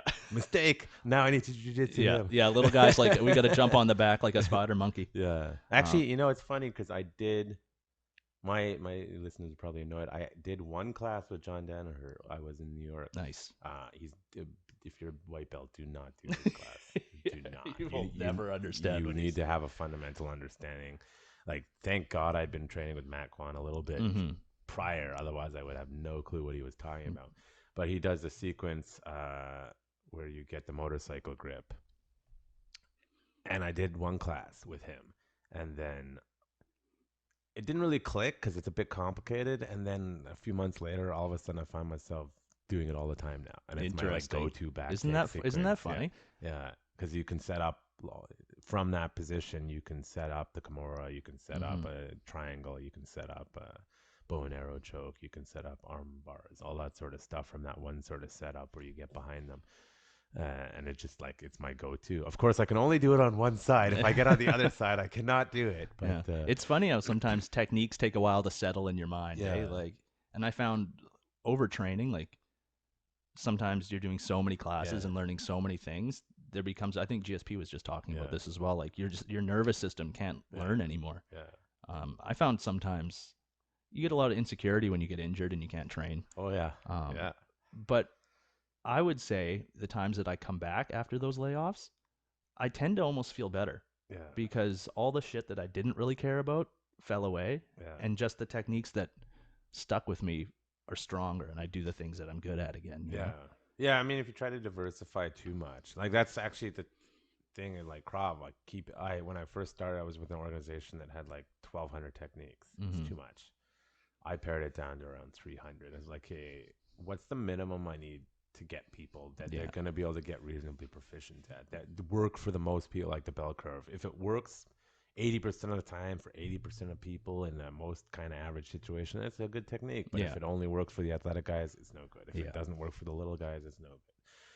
And then it's like you find when you work through jujitsu, you're trying to learn all this stuff, and then you find you end up just defaulting to the same 5 things over and over again. And I think that's what John was saying in one of his many podcasts that he did, was that I teach like 5 submissions Yeah. because they work. He went and looked, what are the top rate? Like if I look at high level competitive jujitsu, what are the 5 top submissions? I'm only going to focus on that. Yeah. You know, what are the 5 top takedowns? I'm only going to work on that. And while you can get creative and do something someone's never seen, like Worm Guard Yeah. with Keenan Cornelius, You're gaming the system, yeah, right? it's like people just have no idea what's going on. But once Yeah. people kind of got their head around it, they're like, he started getting shut down all of a sudden. Yeah. I mean, Worm Guard is annoying when someone gets in you, but The worst. The worst. So that's why I really like these systems approached Yeah. training. Yeah. Like learning this Kimura system. What's been so revolutionary for my game, focusing on it, is Yeah. it's not like I'm learning a pass or a sweep. The Kimura is effective from every single position. There's a way to enter it and Yeah. to kind of funnel it all into the finishing position. So it's all encompassing. Yeah. Same with his headlock system. Like it comes from all over the place, right? So it's not just one thing you're learning. It can it can change your entire game. Yeah, I need to watch those videos Yeah. again. Get on top It's of it. it's worth it, man. Like Yeah. I was not a big instructional guy. Yeah. I don't think I was ready to watch it Yeah. years ago. Yeah. You know, I think just now because I'm so familiar with it, I feel like I was retaining it. Whereas before, it's just like you said, don't go to him if you're a white belt because it will just it's over here. you don't even know very basic things, let alone Even some of his students seem confused. The training partner I was with, like, yeah, I think you need to be blue belt or up. But the guy I was partnered with, I think he seemed very. I was like, so how do we do this? Like, thinking the guy is like, I don't know. I've only been in this class once or twice. I have no idea what's going. It's Yeah. like, great. But you know, that it's too bad that whole thing got shut down. That was a fun gym to go to. I know the end of an era, huh? Yeah. Did it close permanently? Henzo, No, it's or still is it just going. It's still. temporary? Like, Well, I think it's still there. yeah, they just. I Shut think it down Henzo's for a still. while. Yeah, I think Henzo's still teaching. No, it or I'm something. like I was debating with the wife. Like we were like, Let's go to Texas. How can we move to Texas? know. Like I'm more free thinking. I don't want. Don't govern me harder, Daddy. Please, Oh. God, no. So we were like, we're trying to think like and this is a scary thing to think is that if I have to get the fuck out of Canada, well, what do I do? And we're like, we really want it, like Texas. Not because everyone's going there. It just seems like a place that I would actually enjoy being. Yeah. But, you know, the discussion is always like Florida or Texas. I'm like, I just don't think the lifestyle in Florida is for me. Yeah. But the Texas I don't think the lifestyle in Florida is for anyone. But, you know, they're a little freer right now than Texas is. But I think the lifestyle, and I was just thinking like, I could call some immigration lawyers to see, but it's like the reality is if you don't have a really good job or you don't have like $500,000 immigrating legally to the States, it's still very difficult. And then we're just thinking about like I have a UK citizenship. It's like, I mean, I could move there, but I've never lived there, and I don't think I'd really want to live there. Yeah. But if I have to, it's like I guess I could go. They just dropped everything, all mandates for everything, including care workers. It'll be interesting. Things might be changing pretty quick here. We'll see. These truckers they're going hard. Yeah, man. I saw a National Post. They're a little more right wing anyway, but the title was, the experts and politicians might change their minds about these health things, but it has nothing to do with the truckers. It said that in the headline, and I'm just like, It has nothing to do with these You're the- racist truckers. you're the right-wing newspaper in Canada, Yeah. or right of center, Canadian right of center. I love how they're still Yeah, on it's like like, Jesus the fringe Christ. minority of protesters. It's like Well, you know, I was listening to, do you know who God Sayed is? Yep. Yeah, so he just had Ariel on. Helwani's. Yeah. It's funny how that works. Yeah.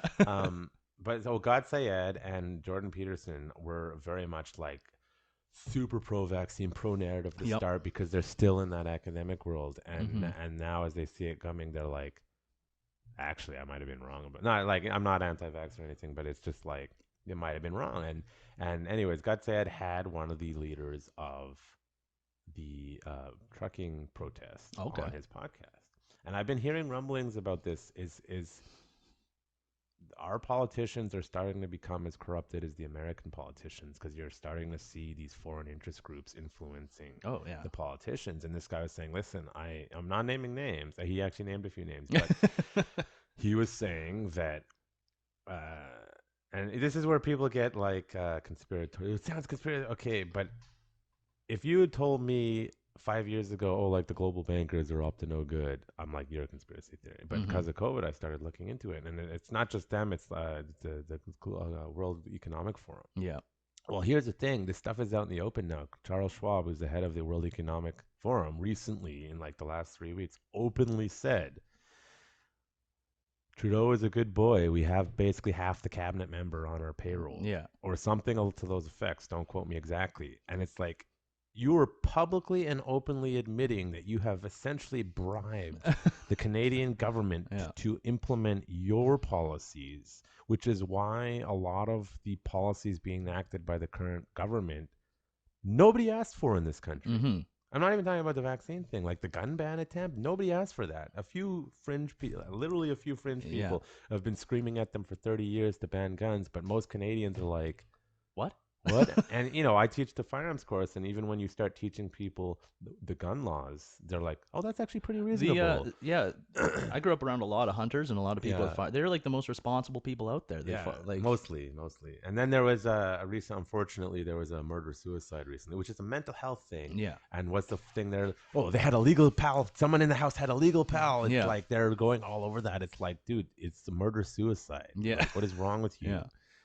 Because most gun crimes are done with illegal firearms, according to the RCMP statistics. Yeah. But it's like, you need to ask yourself. The way I approach it, self-defense is, it's a broader thing, like a broader way of the warrior. And it's like, listen, man, you need to know what your scumbag politicians are doing, because all of a sudden, next thing you know, you're in a fucking camp.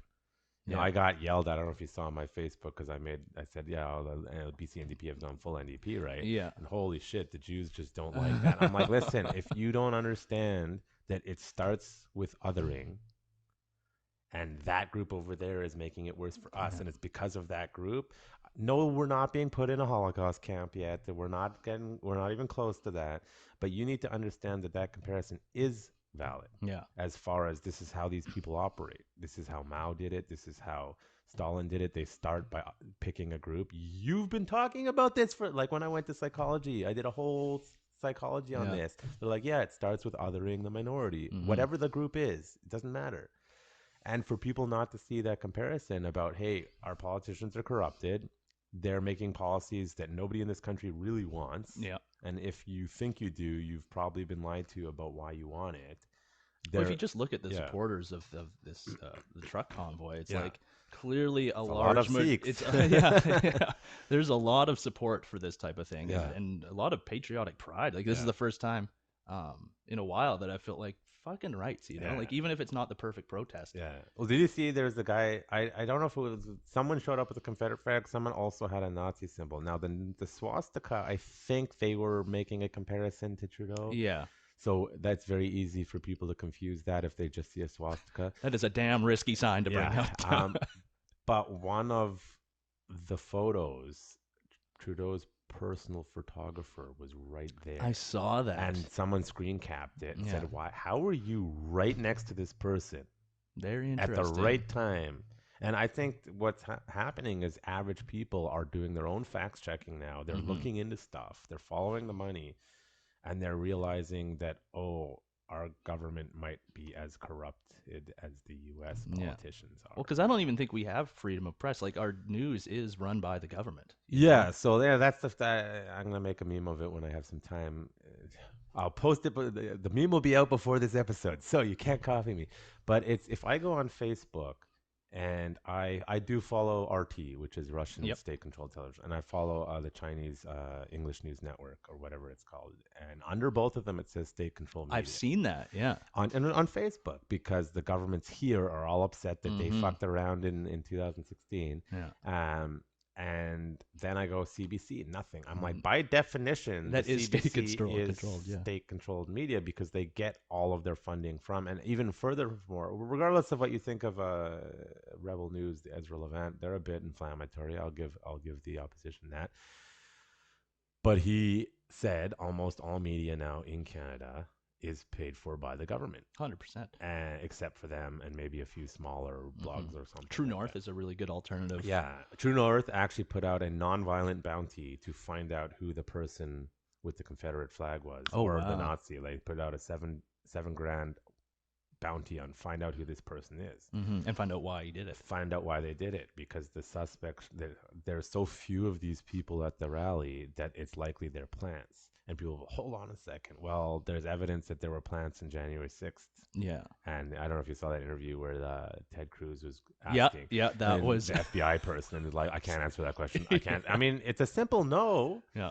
But you're saying I can't answer that question. Clearly, the person there, I forgot the guy's name, was a plant. That was one of the weirdest days. Like that was that whole thing was so silly. Well, I look at it like I'm even in the self-defense community, people are like, it's insurrection. I'm like, shut the fuck up. Yeah. Because as someone who understands security, I did security when I was in the military, and I'm like, I thought it was very strange that they knew 1 million people are coming or whatever the number was. Where was all the security? I mean, to me, you knew angry people are coming. Yeah. Like a lot of them. There's more security at a Nickelback concert. Yeah. And I'm like, to me, that's suspicious. Now, I'm not saying it's the Democrats. I'm not saying it's Trump. I don't know. Whoever gave the order not to have security there should be arrested because they are responsible for the deaths that happened. Yeah. And then there is the video of come on in. I know, right? Taking pictures. Like, what the fuck? And then they're like, oh, we were afraid for our lives, so we let them in. It's like, all right. Don't open the gate for them. They'll jump over. Like, Jesus Christ. Like, just straight up will come on in. And it's like, you should be scared for your life because there's nobody there to help you. There's like 2 guys with a pistol and 100,000 people. Or, I can't remember now. And I just look at that as like, how can you not say there's a conspiracy going on? Yeah, that was the stupidest thing I've ever seen in my life. And people are just like, no. There's no like your government wouldn't. And I think a part of the issue, because there's some very nice martial artists, gym owners in the Metro Vancouver. They know who they are. They already hate me, so whatever. We're just like, we just need to do what we're told. Yeah. Be a good citizen. I'm like, you're a moron. I'm sorry. You're being stupid. Because you're seeing they just lied to you last time. Why are you telling the truth? You think they're going to tell the truth now? They're lying you again.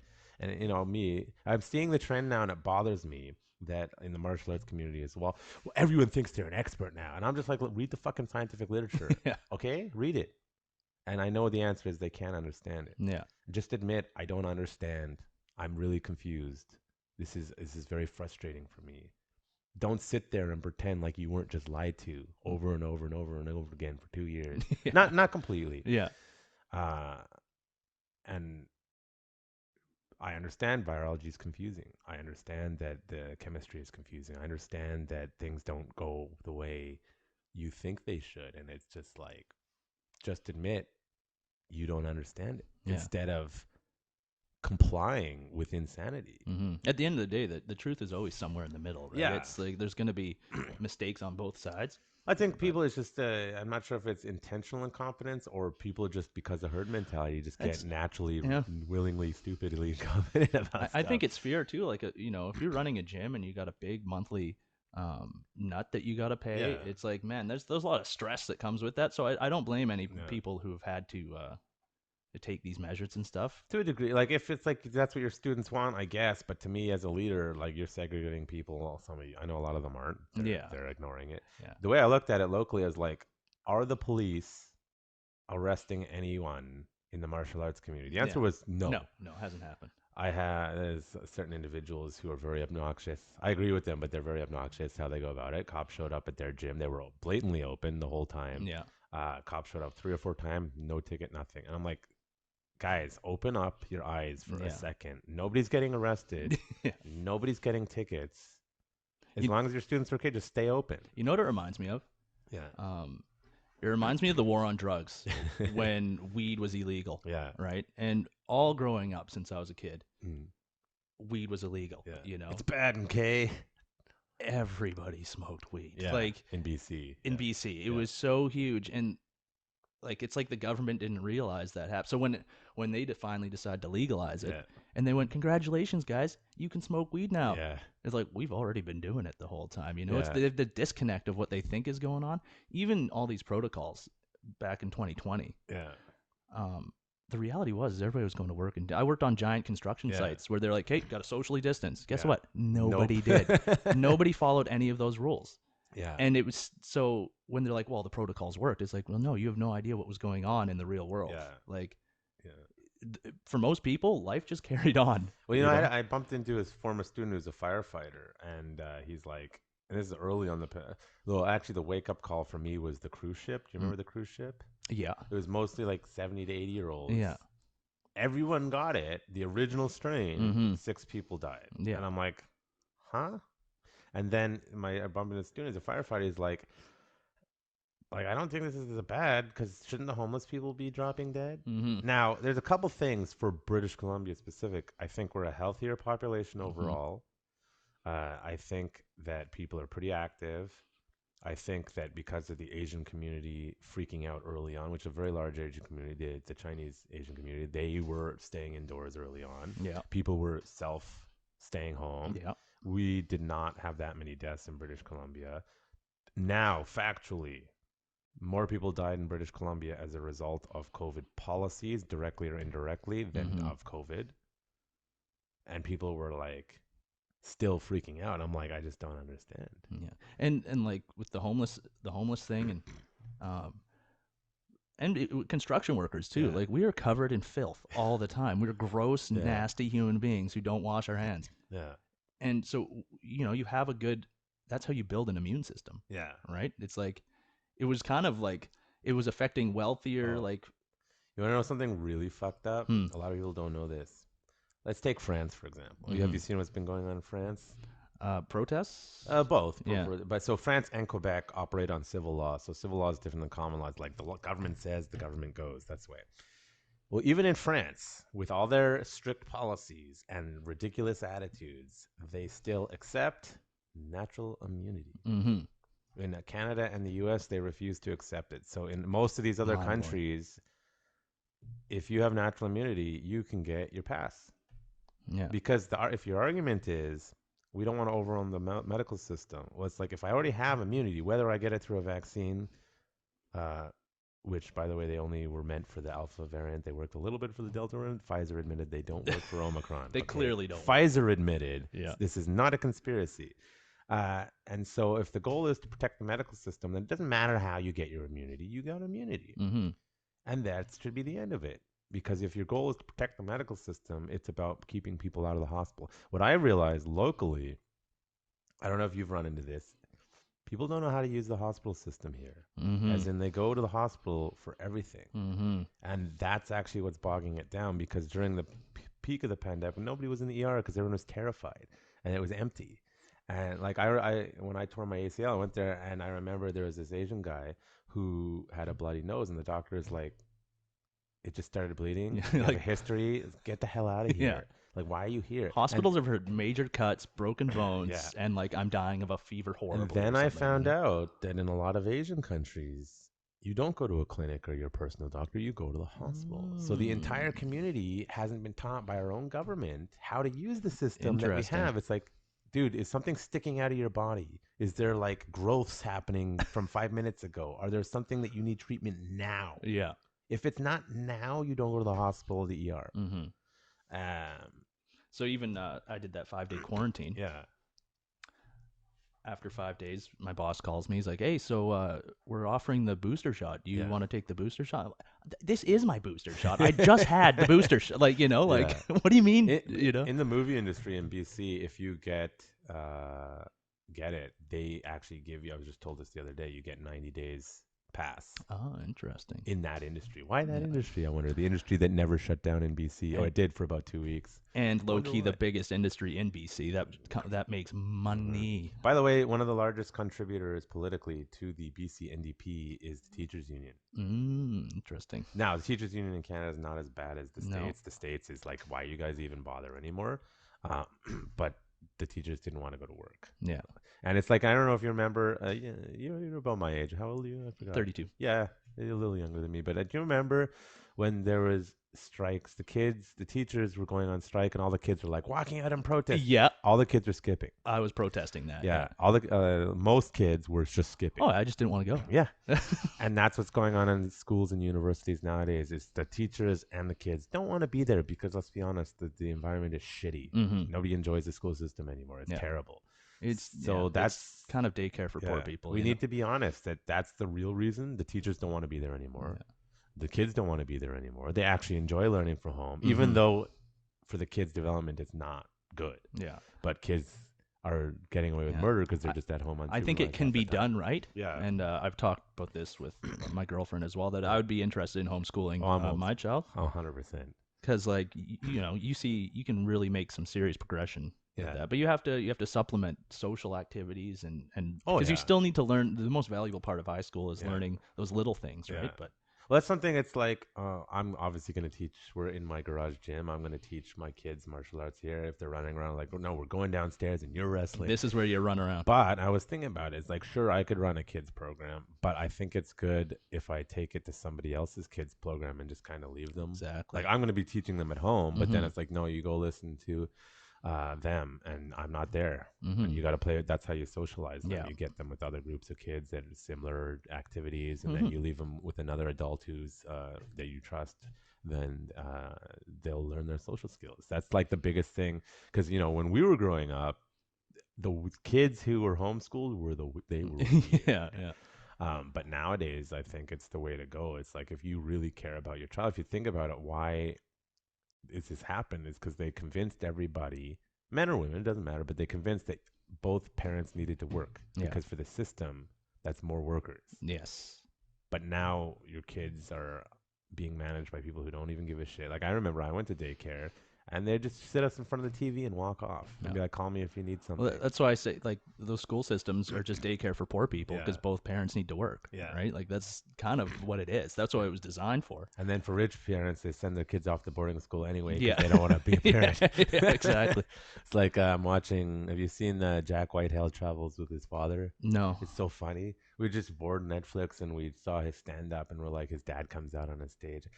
He's this British comedian, Jack Whitehall. His father turns out to be a huge British talent agent, like Colin Firth and like not Helen Mirren, like Judi Dench. Like, his dad is like established entertainment, and they did this TV show for Netflix where they're traveling around, and it's just I forgot what the point of the story was.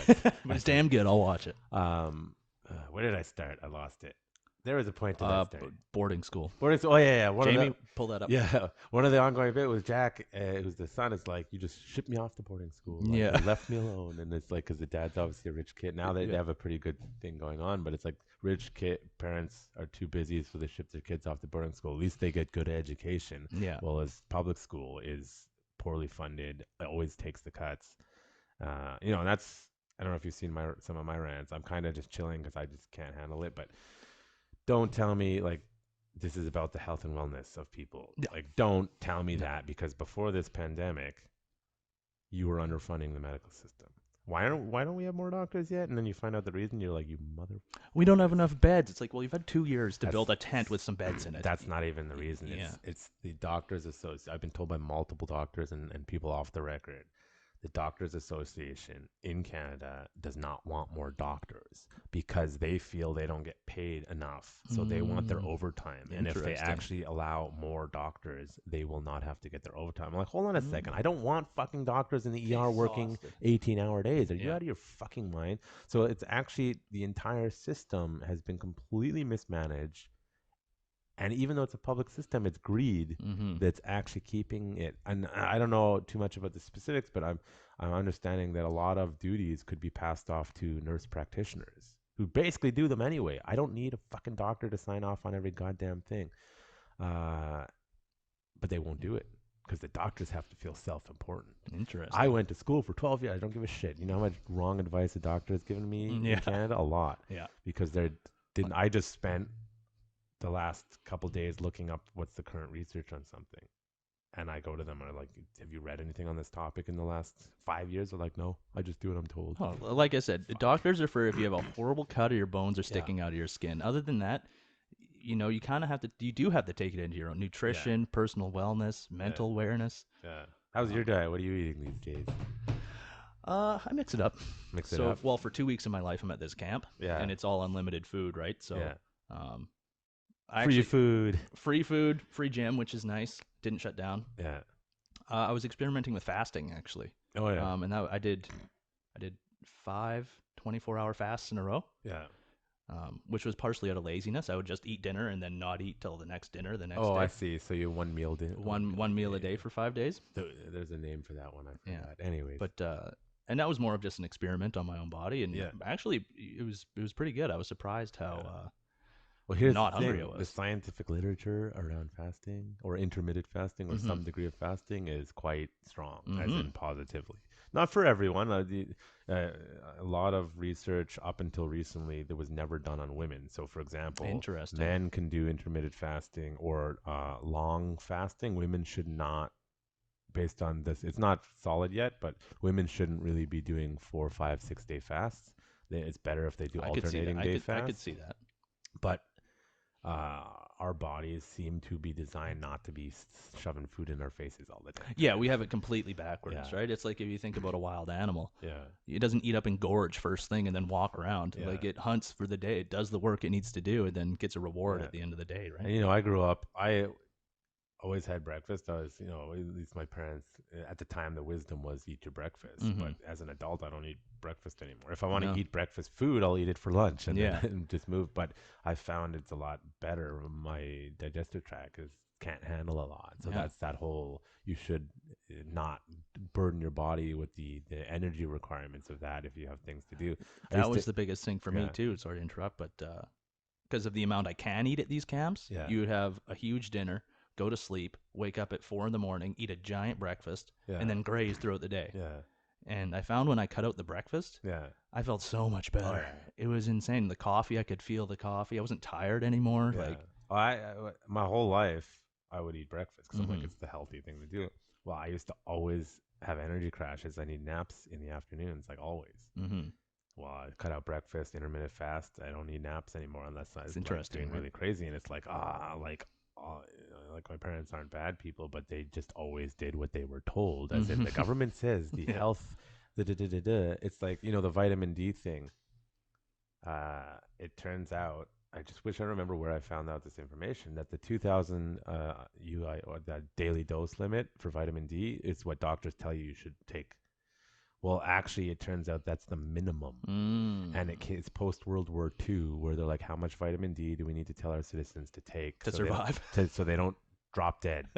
And it was 2,000 because it was rationing. Yeah. It's like, wait. So if I had been going to doctor my whole life, they're like, don't take too much vitamin D, it'll kill you. It's like, but there's actually no evidence that I mean, obviously, if you take like 30,000 a day, it's a bit much.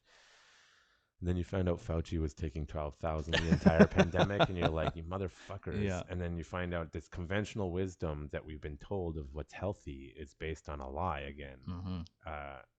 The story, I was listening to this story once. It was this woman who was cooking a turkey, and she cut off the end of the turkey and put it, and the husband's like, what the hell are you doing? You're going to make it like dry. She's like, I don't know. That's what I was taught. So he goes to ask her mother, why did I do that? And she's like, I don't know. That's what your grandmother did. They go to his grandma, why are we cutting it off? Because everyone's telling me it's actually bad for the cooking. It's like, well, oh yeah, I just had a really small oven and it wouldn't fit. So I used to cut it off and put it in. And then you realize the reason that we were doing something or were told something at a point, there was a legitimate reason. And then we forgot the reason. And now we're just doing nonsense because that's what we're told is the correct. So much of what we do is. Yeah. And I like to teach my students, are you doing it just because I'm telling you to do it, or are you doing it because it works for you? Like, knowing the why behind the doing. How much of that do you incorporate into your teaching? I'm a pretty cerebral instructor, I would say. I'm just based on Trevor teaching me, he was a very, he wasn't very surface level. Let's just say that, and he had a lot of good stories and, too many bar fights, right? and just conceptual and trying to think of the why behind it, Some people just want the meat and potatoes. Yeah. But I try to, I like to have, sit after class and have long conversations and just, I could talk for fucking hours about martial arts. Used to do that, and then I was like, you need to come home. So, fun fact about this whole, if we get back into the COVID conspiracy. Yeah, sure. I was actually just in Germany. The Germans. I was with the Germans. I was actually going to meet my long lost father. Oh, that's interesting. That was pretty interesting. Yeah. I hadn't seen him since I was like 6 years old or something. So you just wandered off. You don't have to get into it, but no, it's fine. No, he was married to my mom, and then when I was born, he moved back to Germany. Oh, yeah. And I didn't really know why. Yeah. Turns out it was to just go live his own fun life. But, whatever. No Fun hard times. feelings. But so he had contacted me in the last couple of years right before COVID, and wanted me to come out there, and COVID happened. Yeah. So finally, I was like, man, he's also old. He's 84 years old. So I was like, I should probably get out there, right? So my buddy came with me, who's unvaccinated, and then Germany did not like that very much. I bet. We got off the plane to a bunch of armed guards standing there, checking our papers. Yeah, the papers. Yeah, your papers. And let me through no problem. They grilled my buddy for like 45 minutes. Yeah. They're like, you're not going to have a good time here in Germany. Why are you here? Yeah. Because Germans follow the rules. Yeah, oh, do they ever? Like, so he had to convince them that he had a place to stay because at the time in Germany, you couldn't stay in a hotel. Yeah. Couldn't go in grocery stores. You couldn't do anything basically. And so our first night, we couldn't find a goddamn hotel for this guy. I was like, dude, you're gonna have to sleep in the car because it was like he was my little Jew friend. I was sneaking around Germany, so fucked up. And we finally got into a hotel because the guy just forgot to look at our papers. He asked if we had them. We said yes, and then he forgot and let us in. Yeah. And then we're staying in this little closet of a room, and he's afraid to leave the room in case they find out, Yeah. And, don't get me wrong, like I also trained at a few gyms, and I got to teach a seminar at a really good gym there in Germany. Yeah. So a lot of really awesome people, the same as us, same mentality. They're sick of all this stuff as well. But the general population, like, they follow the rules. Oh, yeah, because we couldn't eat anywhere. So I would have to go in and get the food, and we'd be eating on the street. You think they, the whole, even with all their history, you think they would have learned that blindly following rules constantly is not always a great thing, but that aspect of their culture just did not want to change. Well, the irony is, I actually didn't ask my dad if he was vaccinated, and I was bringing an unvaccinated person to his house, and he's an old man. So as we're getting there, I'm like, sure, but don't kill my father in this process. Revenge. Gotcha. But he, as an older German, was having none of it. Yeah. He was not getting vaccinated, didn't give a shit. He would just go into stores no matter what. Yeah. People would ask him, he'd freak out at them. Yeah. So the older generation, I think, is still kind of had it. Yeah. But the younger gen, they were more than happy. And even like, so I'd go into a store and get the food, and we'd be eating it on the street like some gypsies. Yeah. They did that in a few countries where they just said screw it and had picnics right outside restaurants, I think, in France and there. I think the walls are coming down. I'm just upset at humanity because, just purely logical. Like, even if you don't understand the science and stuff, it's like the logic is not making sense. The mask thing was interesting because, for me, I've done a lot of traveling. Even 2016, 17, you go to Thailand and India, everybody wears a mask. Yeah. Before COVID ever existed, everybody wore those damn masks. The funny part was it was to prevent pollution, which it like equally does not protect against that either, right? Well, it's funny, like at the start, I was telling people to wear a mask when the experts were not telling them. But the reason is, here's the deal. I used to do occupational health and safety. A huge part of that is respirators. I'm sure you know on the construction sites. And at the time, what were the public health experts telling us? They were telling us it was droplets. It's like, oh, it's droplets, wear a mask. Makes sense. Wear a mask. And then it came out, oh, they knew it was airborne the whole fucking time. And you don't have to hand sanitize it's so that crazy. was disproved super quick, and we still did it for like 6 months.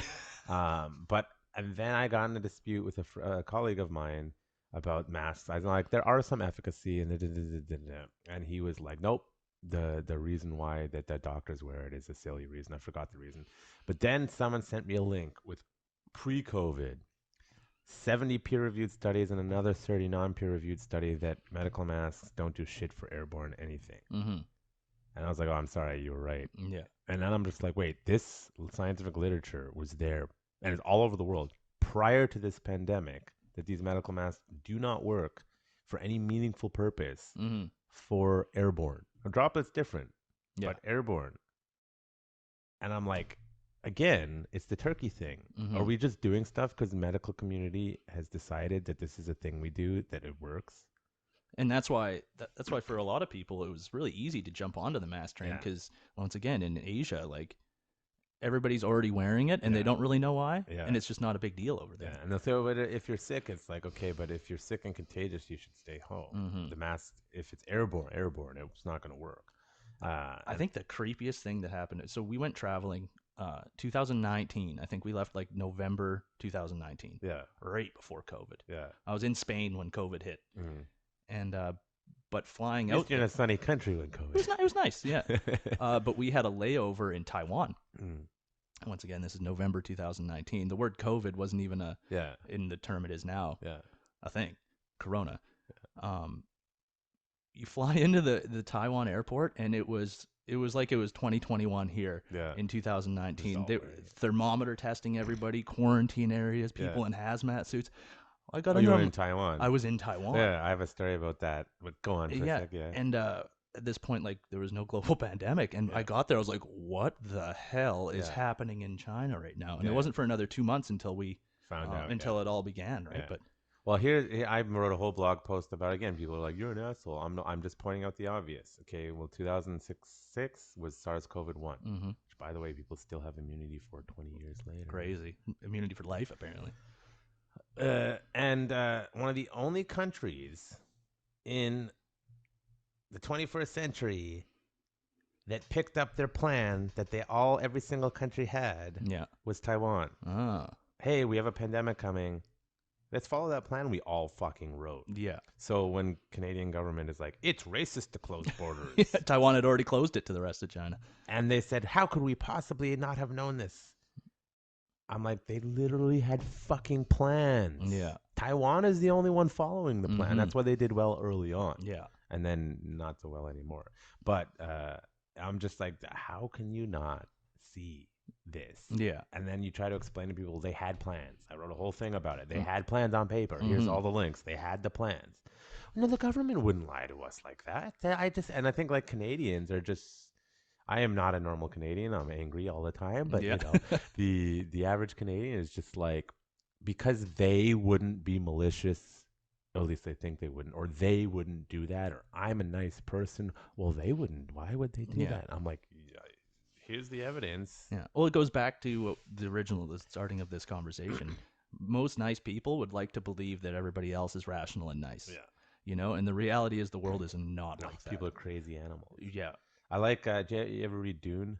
No. Oh, you gotta. Yeah. It's like the best science fiction ever. But there's this group of the Bene Gesserit. They're like a sect of, they believe in like genetic lineages and stuff. But they have a perspective that I very much alike, is that we're all born an animal and you have to prove that you're a human. And the way they do that is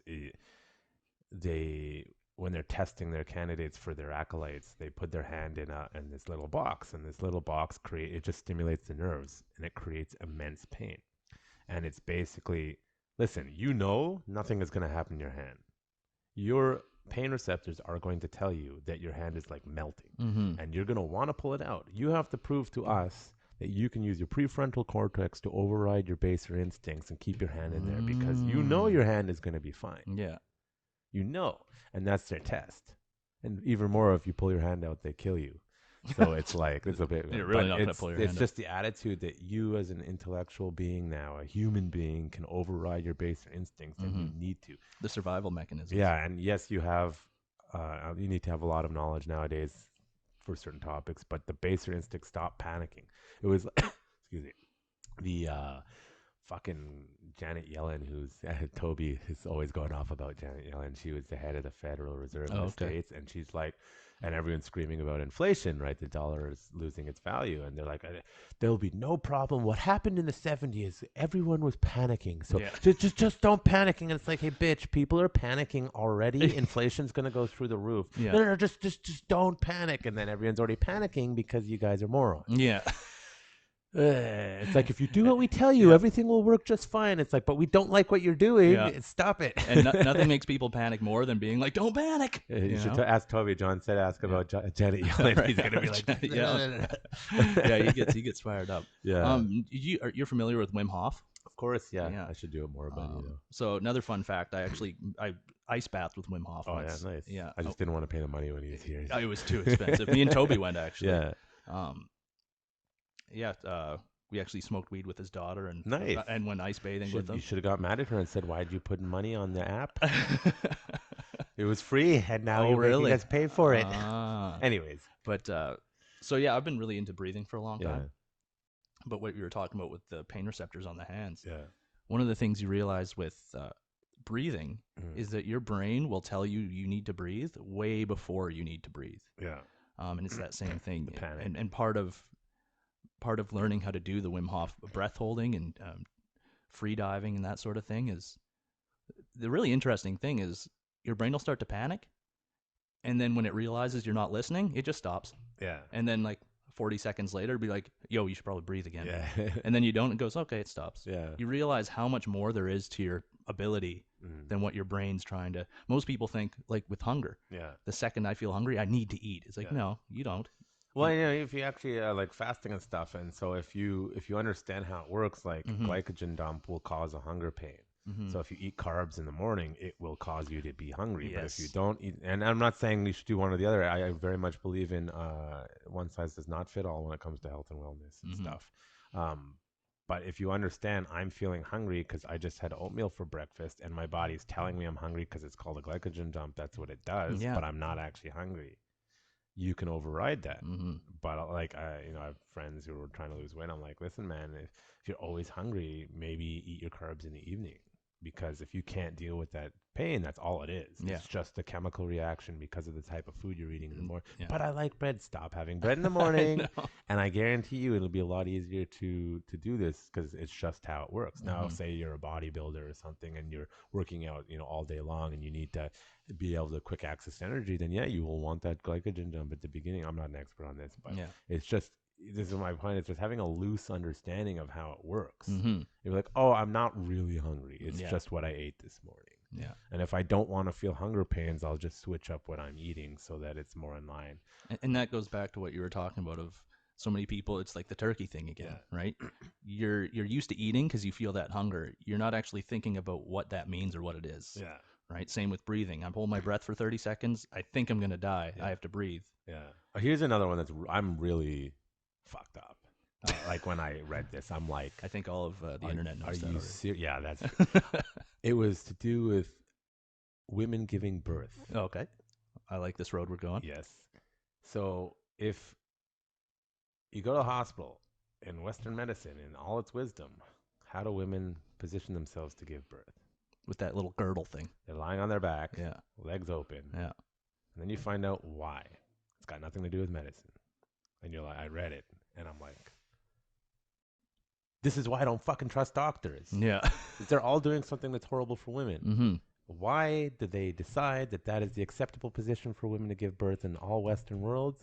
Because there was a French king, I forgot which one, who had 22 kids, and he's a fucking pervert, and he liked to watch a show. Oh! And that's legitimate history. And I read that, I'm like, wait. So actually what the third world countries are doing where women squat or they bend doing over. the bath sometimes. Yeah, or they squat in a position or you go on your hands and knees. And I'm like, and then you realize the medical literature says, hey, actually giving birth on your back is really horrible for women. That's why labor is so long nowadays. And you're like, but all the doctors agree that that's the way to do it.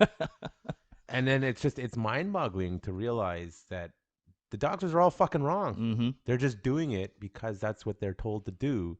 Because some perverted king 200 years ago is a piece of shit. It has nothing to do with health and wellness.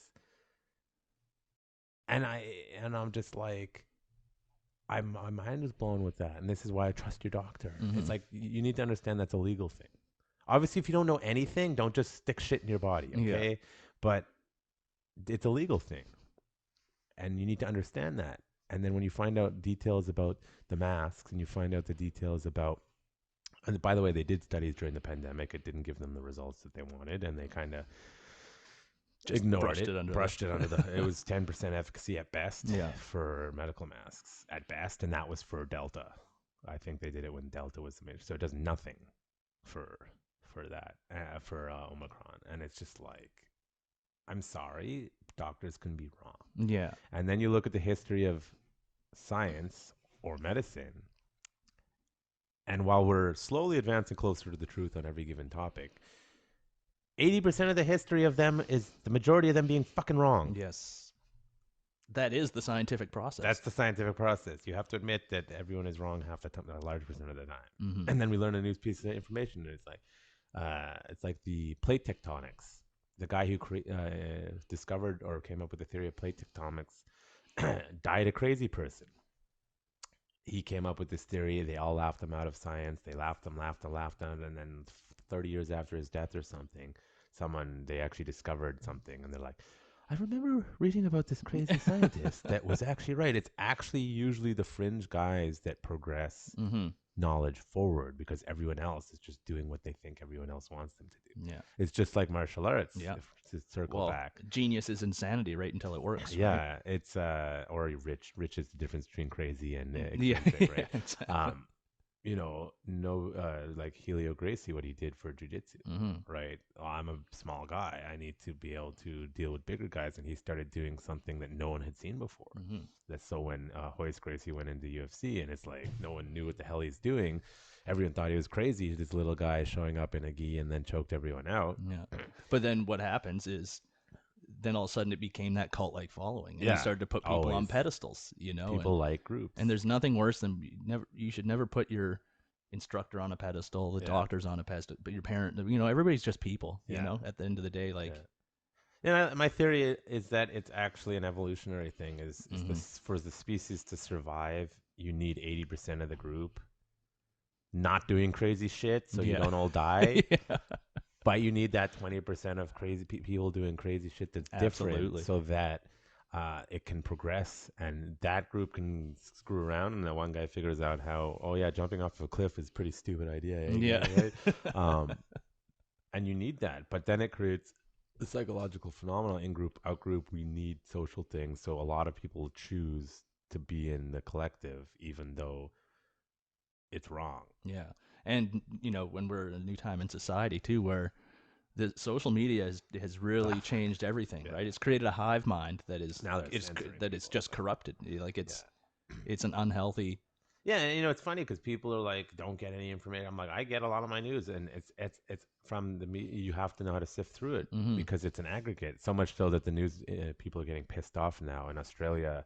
In order, every shared story on Facebook, they now have to pay the news media, and they're trying to do that in Canada too. Crazy. It's basically the traditional media is losing all its money. Nobody gives a fuck about you losers. I know, right? Stop being idiots. And they're getting mad at social media for being an aggregate where I can go, well, now I'm actually getting more information than ever. So I do use Facebook, Mhm. but I'm not following ridiculous sites. If a site is being like obnoxious or speculative, I stop following them. Yeah. Right. I'll have, I have Russian television. I follow the CBC. Some of them I just can't. Like, I stopped following the Daily Hive.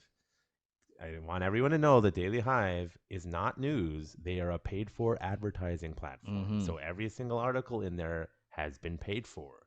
So when you think it's news, you are getting propaganda. Same with Vice. Like Vice Used to be collapsed good. into it. It used to be amazing. Because Shane Smith, when he used to run Vice, Yeah. and then it got he was bought on up. he was on Rogan's back in the day a bunch Yeah. of times. Those were great And interviews. his stories are crazy. Yeah, and you would And get liquored. Right But up here's to what it. He was on it. happens is you create a successful news network, the big guys buy you out, Yeah. and then just bring you into the fold. And that's what I'm saying. In Canada, almost all media is under the umbrella of these big corporate guys. Mhm. There's very few free, independent, like Rebel News is one. Again, I understand they're very inflammatory and they're a little speculative on certain stuff. It's like, you ever listen to Tim Pool?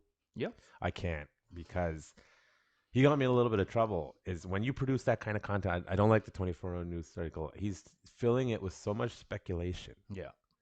And then I'm like, the whole Trump, the election was rigged.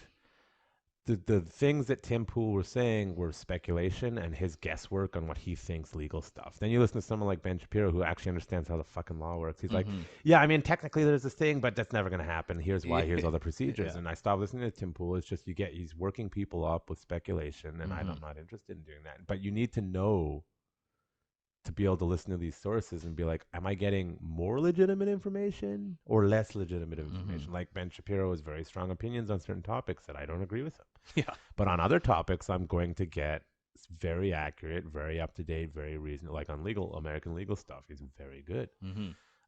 You need to be able to look through your sources and be like, okay, what are they good at? What are they not good at? There's so many parallels even to martial arts when it comes to that sort of thing. One of the reasons I like Danaher so much is because he'll talk like, oh, for the Kimura, do I like a C grip or do I like the cupping? Yeah. And he goes, I watched every single high-level Kimura finish in jiu-jitsu. Yeah. And I wrote down how many times it was a C grip versus a non-C grip. And I can tell you it doesn't really make a difference. Except for a certain point. But the point being is like, I trust the research that he does. Yeah. The consistency. And even when you're learning techniques, you got to look at who you're learning it from. Yeah. It's like, are they fringe because they're telling the truth, or are they fringe because they're a crazy person? Like, you know who Brett Weinstein is? Yeah. Yeah. So, I mean, I look at him. Is he the mathematician? No, that's his brother. Oh, that's right, Eric. right. Eric's a little out there sometimes. Yeah. Brett's has his own podcast, The Dark Horse, is very good with his wife, Heather. And they're a very trusted source of information for me, especially to do with COVID, because they're evolutionary biologists. They understand how biology works, okay? And Brett was actually caught up in the whole evergreen, the woke bullshit on the university. He was one of the first people 10 years ago, warning people about this. So he was right about that.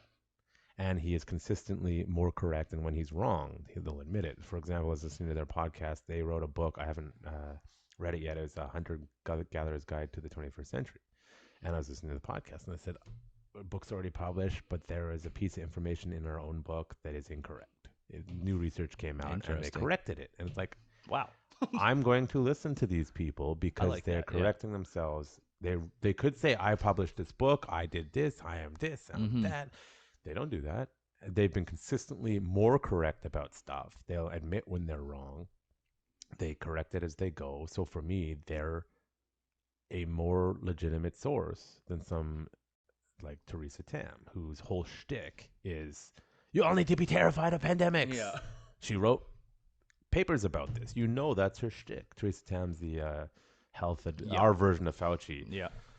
Not as malicious as him, but she's. But like, when was nobody ever supposed to get sick again? Like, I'm confused as to like, is that our goal now? Because that was never the goal. Well, it's called zero. I don't know if other people call it. I call it zeroism. Yeah. And it goes against nature. It will never happen. Yeah, like, it's crazy. Even in physics, point of diminishing returns. There's a certain amount of deaths you have to accept in any given thing. They're not going to go away. There will be a point, because in order to get rid of that amount of deaths, the amount of energy and effort will destroy society, as we're seeing. You can't do that. Yeah. So it's like, well, Omicron, are the I don't actually know. I haven't looked into it. I should. Are the deaths from Omicron now, because there are deaths now, originally there were not, are they equal to or less than the average flu year? Because if they're equal to or less than the average flu year, guess what? We have already established that that's an acceptable amount of deaths. Yeah. We're done.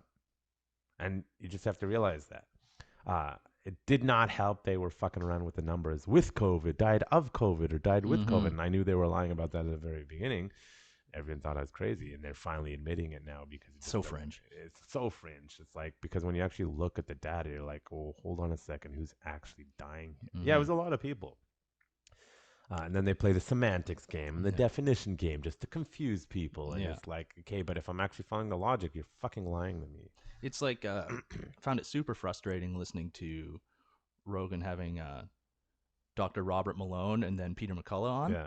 Because, I'm not a scientist. I'm not very educated in those sense. But when you hear them talk, they sound pretty Yeah. intellectual. They don't seem like they're completely full of shit. They might be biased. They said one or two things I didn't like. For sure. Yeah, but and especially Peter McCullough was pretty off on a few things. Yeah. Well, yes and no. I have to remember that. I'm probably going to get this wrong.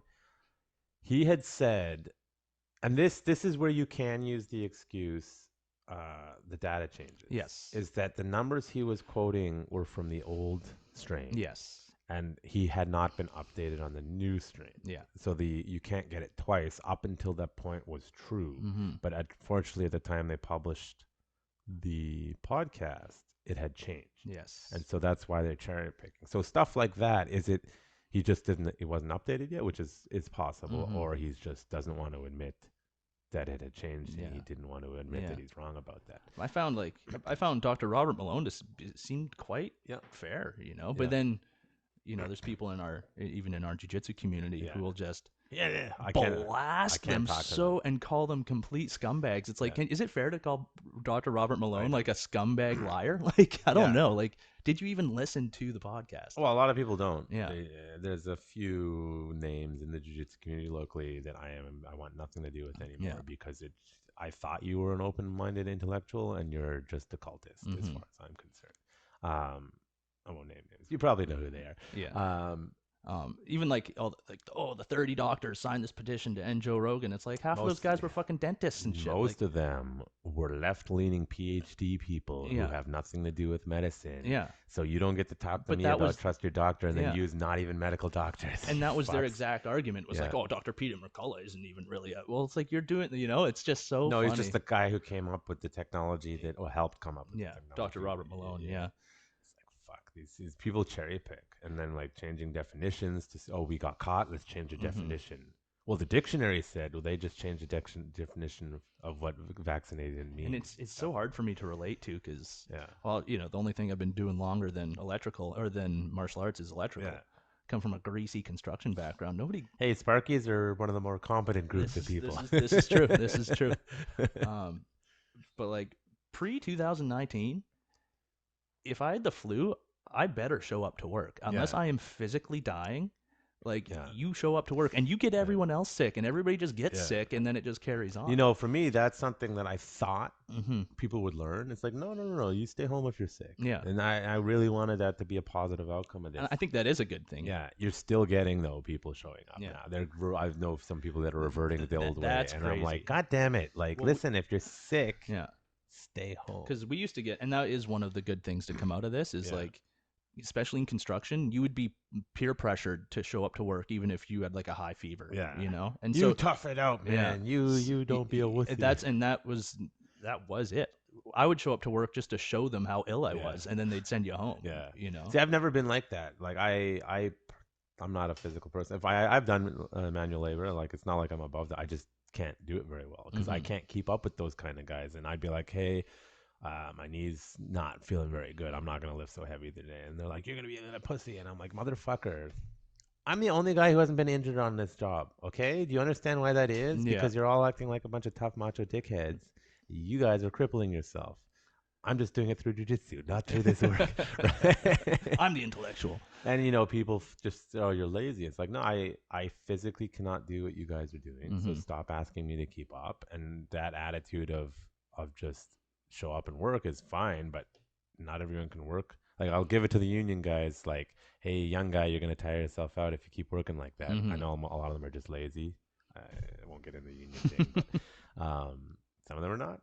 But it's just you need that nuance. Nuance is like dead. It's like this person, if they work at that pace, are they going to burn out in 3 weeks? If the answer is no, then cool, that guy can work at that pace. But hey, that other worker who's a really good worker, if they work at the pace, are they going to burn out in 2 weeks and have an injury? Well, I don't want them working that fast. Yeah. But that's a sign of a good, competent leader or boss who knows, like, I can keep him at that pace. I cannot keep him at that pace. Like, I'm sure you've seen this in martial arts too. It's a longevity game, right? How many super talented guys have you see come in, go super hard for 3 or 4 years, burn themselves out, get injured, or be like, I'm making no money at this. I need a job. I mean, I'm a half in that boat, half in that level, but it's still, me being me, I don't work well with other people. So but you've been, that's why I said I've looked up to you for a long time because you started your gym a long time ago. Yeah. You started this podcast, like you've been pushing for these things for a long Doing time. things, trying. Yeah. Yeah. But that's what it is. Like trying is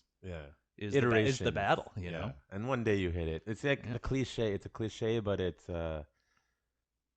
sometimes I find cliches are based in reality. It's that they say never give up on your dreams. Mm-hmm. Now, I do not like blind positivity. I hate that shit. But it's like the reason why you'll get these stories of these guys who busted their ass for 30 years and all of a sudden hit success is because they kept doing it and just opportunity was there. Yeah. So on that sense, you do need to keep trying and going, and eventually, if you are good at it, you may hit it eventually. However, this is where blind positivity, I don't like. 9 out of 10 people don't, though. So you have to be careful of these stories. It's like you have to be willing to crash and burn and fail. Yeah, and pivot, and you may not succeed in the thing you want. But you'll get closer. Yeah, you'll get closer if you don't quit. Mm-hmm. And so, like, that nuance between, like, the Silicon Valley dickheads ruined it for everyone because now everyone can get a billionaire all overnight. Like, and now with NFTs and stuff, which is, unless you're artistic. Pretty much just money laundering. But yes and no. Like, I changed my perspective on this. Is if you treat money, I think it was Jordan Peterson is talking about, if you treat money as simply an exchange of energy, then everything is that. So if the value comes from I want, you want, you need, supply and demand. That's where value comes from. This whole idea that, oh, this is money laundering is like, well, what do you think the governments are doing? They're laundering your tax money to do whatever the fuck they want. One of the biggest money laundering schemes was traditional artwork. Yeah. Yeah, and that's to find the tax exempt. It's like, hey, man, if you're spending $1,000 on an NFT that's not going to be worth anything in 2 years because the hype's gone, well, you need to be aware of that. It's not a scam. It's you're just doing whatever works. And what you have to realize about NFTs, often it's who owned it. Yes. That makes it valuable. Not necessarily. It's like a scheme for rich people to make slightly more money. But it's making a lot of people, if you look at it, it's making a lot of people incredibly wealthy that were not wealthy. Then it's a good thing. And, the whole point of a lot of that stuff is to take the control away from the governments, and they really don't like that. I think at the end of the day, something's wrong with the banking system when pictures of gorillas are being sold for fucking $1 million. I mean, and it's the way I look at it. You can say whatever the fuck you want about cryptocurrency or NFTs, but here's the thing. Do you know why the price of it swings so wildly? It's because just like the stock market, 90% of it is owned by the wealthy people. So they're just following traditional investment styles, which is we need liquidity. The market's going to be shaky, inflation, blah, blah, blah. They're raising interest rates. My wife's into this stuff, so she took it a while, but she got me to understand it. And so basically, if all the billionaires are into it now and all the tech people are into it now, guess what? One way or another, crypto's here to stay because they want it to stay. Therefore, it's going to stay. So even if you don't understand it or you think it's just a scheme or whatever, it's guess what? The guys with the power still drive how our society works, and they want this thing to exist. The governments want it to exist because they can track every exchange on a currency if they have control of said currency. That's why a lot of governments want to have their own digital currency now so that there's no cash. Yeah. You always want cash. And then other people want to use cryptocurrencies because it's not in the hands of the central bankers who can just fuck with it and print money and devalue it because they want to fuck around. So there's merits for all these people. So it's like I tell people, like, I don't understand that much. I'm putting investments and stuff, but it's like it's the future because that 1% wants it to be the future. And I'm sick of being like I found out about Bitcoin when it was at like 5,000 or something. Oh, I found out about it in 2011 and couldn't get someone to teach me how to mine, and I'm very angry about it. Yeah, and very angry. I got in and I started buying. Yeah, being a skeptic though, and I was like, this is higher than it's ever been. This is the stupidest purchase I've ever made. Hodl. I ended up I'm almost having a full Bitcoin. Yeah, and it boomed up to 23,000. Nice, and I woke up one morning in a panic. I'm like, I need to sell this right now. And a good friend of mine is like, don't, man, it's to the moon. It's going to the moon. You need to hold on. It's going to go to 100. Yeah. Didn't sell it, crashed back down to like 12. Yeah. And then I was like, it's over. Sold it all. Yeah. And then skyrockets again. Well, you just have to look at it right now. I think it's at its bottom, the new bottom, yeah. and that's where it is. by the nature of Bitcoin, it will only ever go up. Exactly. Bitcoin specifically, not other cryptocurrencies. I've been the last one I started buying in was CRO. Oh, me too. Crypto.com. Yeah, I'm all in those guys. I got that green Visa right here. Yeah.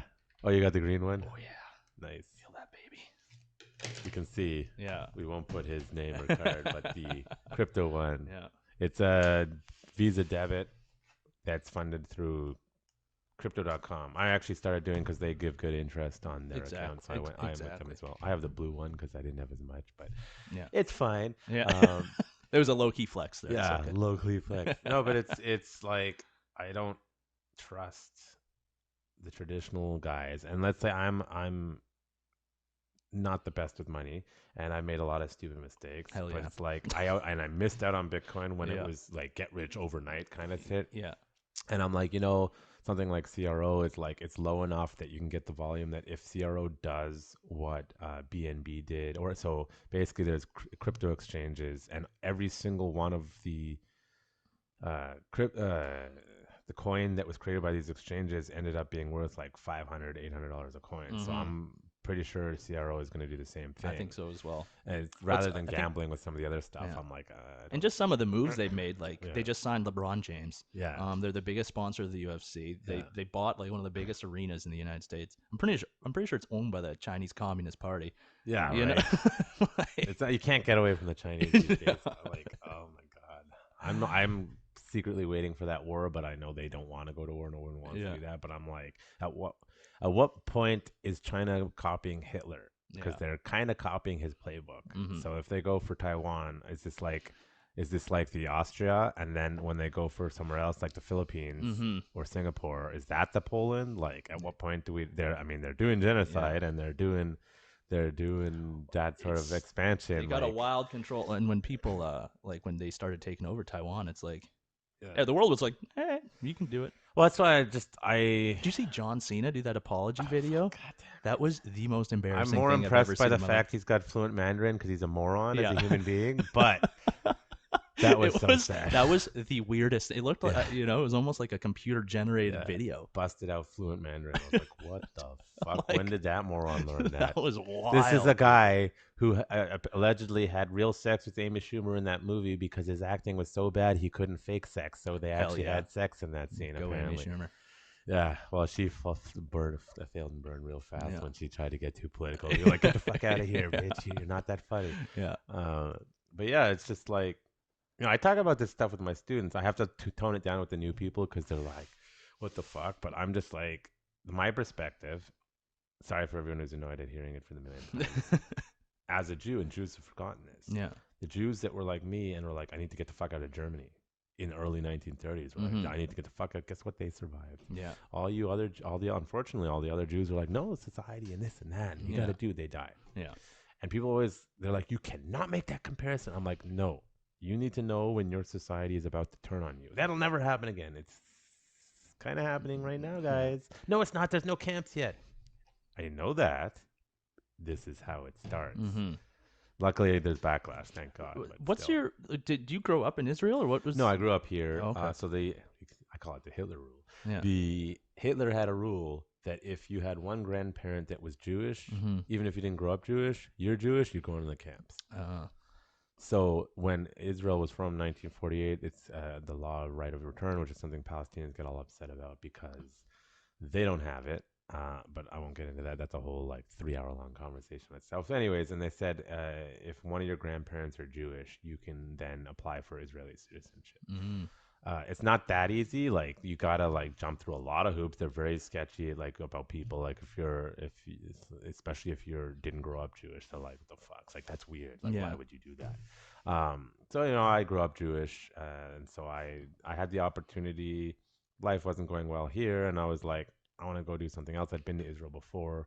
I wanted to do the military. The Canadian military was a peacetime army then. I had a bad experience trying to get into them when I was younger. People were dicking around, so I was like, fuck that.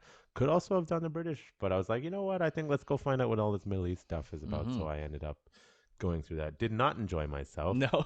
Came back. Quite the adventure. Right? I learned a lot about stuff. Obviously, I learned firearm stuff. I learned Mm-hmm. what the whole deal over there. I learned that as someone who's done security in the West Bank, I know what's actually going on over there. I can understand the perspectives.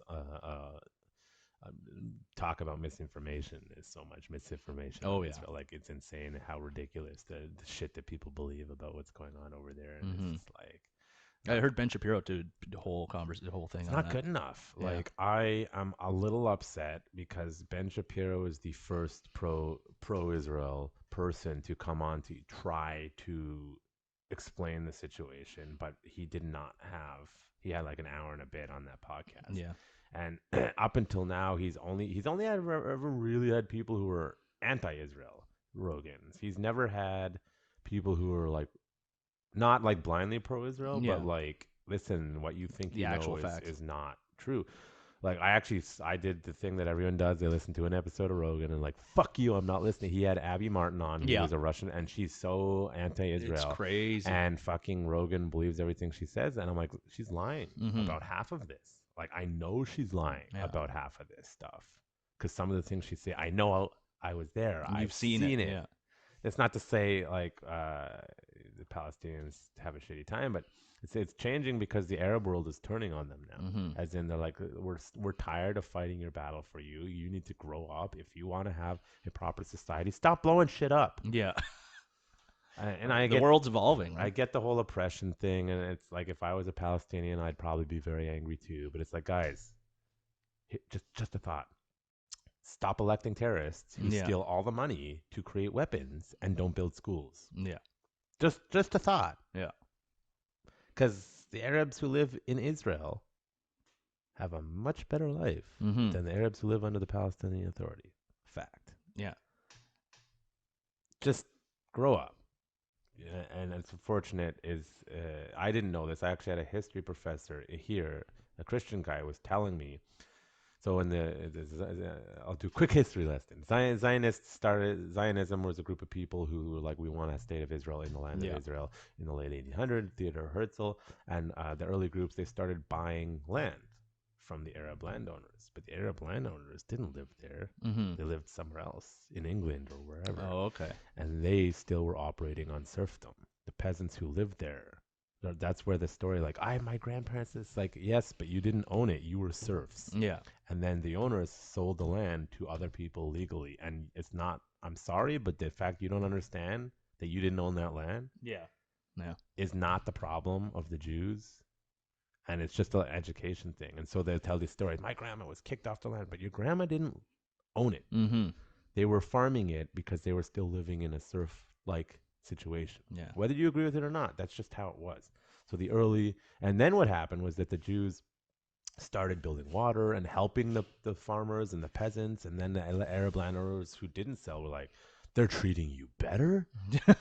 The Jews are poisoning the water! Yeah. And it just turns into legend and myth and ethos and bullshit, and then everyone, and the British, when they, there's the British promised the Jews and the British promised the Arabs. They promised it both, guys. They lied to you both. Mm-hmm. The truth is, the British didn't care about the Jews in World War II. They were losing their empire. They didn't really give a fuck.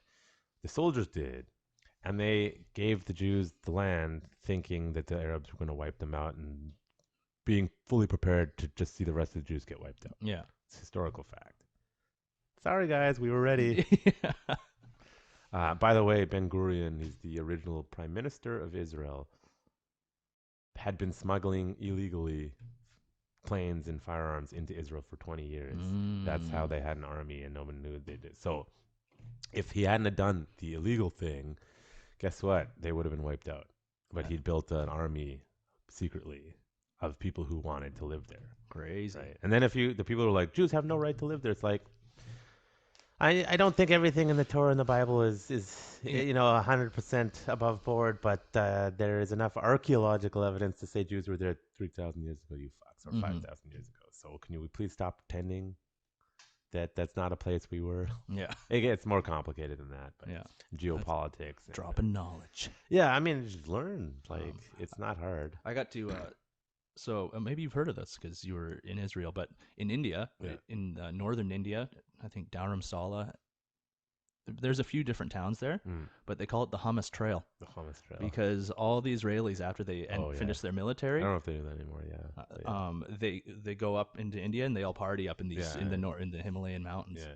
They actually have documentaries about that because Israel, even though Israel does a lot of research on drug use for medical purposes, a lot of people went on to India and those places and came back drug addicts. Yeah. Right. And so there's documentaries about the lost soldiers that go up there. Oh, so interesting. I don't know what it is now, but when I was there, it's a bunch of Canadian-looking stoners getting high in the mountains. Every few years the destination changes. For a while it was India. For a while it was Thailand. For a while it was South America. It's like, this is where we're all going now. Unfortunately, Israelis are the worst fucking tourists. Yeah. And they get annoyed. Usually they start going to a country and then that country gets pissed off, so they stop coming here. I just found I've never felt more like just like a coddled, friendly Canadian than when I partied with all these Israelis. They're really nice guys, but when they want to party, they've just come out of the military. They've potentially seen some real stuff. They're telling all these stories. This was in 2017 or something, and there was a lot of but. Anyway, they would talk about, I had to shoot this dog or I did this thing, and they drink, and then it's getting real serious. I wonder if he's just. I'm not saying that. I wonder if he's just telling you a movie plot line. I don't know. Waltz for Bashir. But the only thing I feel like it's just funny you mentioned that. It's a movie. Oh, really? Line, yeah. Because he would be, they'd be crying and really losing it. Yeah. And I'd be like, man, I was watching Pokemon at that. Yeah, it depends. So depends when you serve. Like when I was there, it was actually relatively peaceful. Mm-hmm. There was a shit ton of riots. I had to do a lot of riot control and shit, but there was no war. Right? Yes, it's just they're throwing rocks at people again.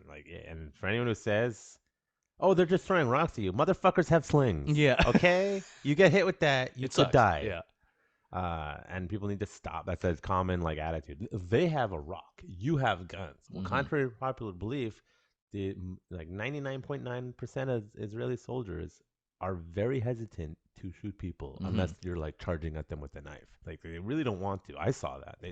Were there people there that I thought were inhumane, scumbag pieces of shit? Yes, and I got those people kicked out of combat if I was able to. Most of the people are like, I don't want to be here. Yeah. If I'm going to be here, I'm going to be in combat. Most people are not interested in causing this. And when faced with more dilemmas, most of the soldiers are probably more moral than the Americans, or more moral than all other armies. Also, I'd like to say there's a lot of good-looking female. Yes, until about the age of 25, when all the sun ruins their skin and it turns to leather. Yeah. You have to be careful in Israel because you'll be like, that girl is smoking hot. And they're like, yeah, I'm in high school. You're like, oh, whoa, you have to be very careful. They age quickly over there. Yeah, and then they hit 25 or 30, and then the sun gets them. Yeah. Because it's very hot there. So they're out and about doing stuff. It's not like the Asian culture where they're like, the sun, I'm a vampire. Yeah. Same with, interesting fact, I just bought a house in Greece. Oh, nice. It's very random. Yeah. So because it's dirt cheap. Dirt cheap. Yeah. Dirt cheap. And really on an island near Preveza. Nice. And so that was this last trip. I went to Greece to go reno the house. Figured I'd hop over to Germany to go meet my dad, and then needed some sun, so I flew to Mexico. Yeah. Well, but it's kind of the same with the Greek women too. in the sunny place. The sun does not do them well over there. And the diet and the sun, it's a bad combination. Right?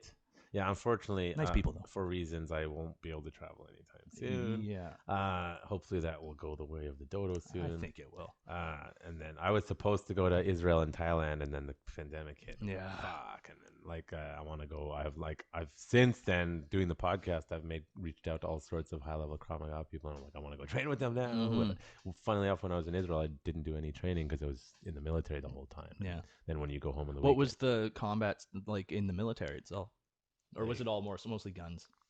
Oh, hand-to-hand combat? No. I was in infantry. I had 10 lessons of Krav Maga. I had done about a year of Krav Maga prior to going into the military. I didn't learn anything new, and it was mostly about using your gun to defend.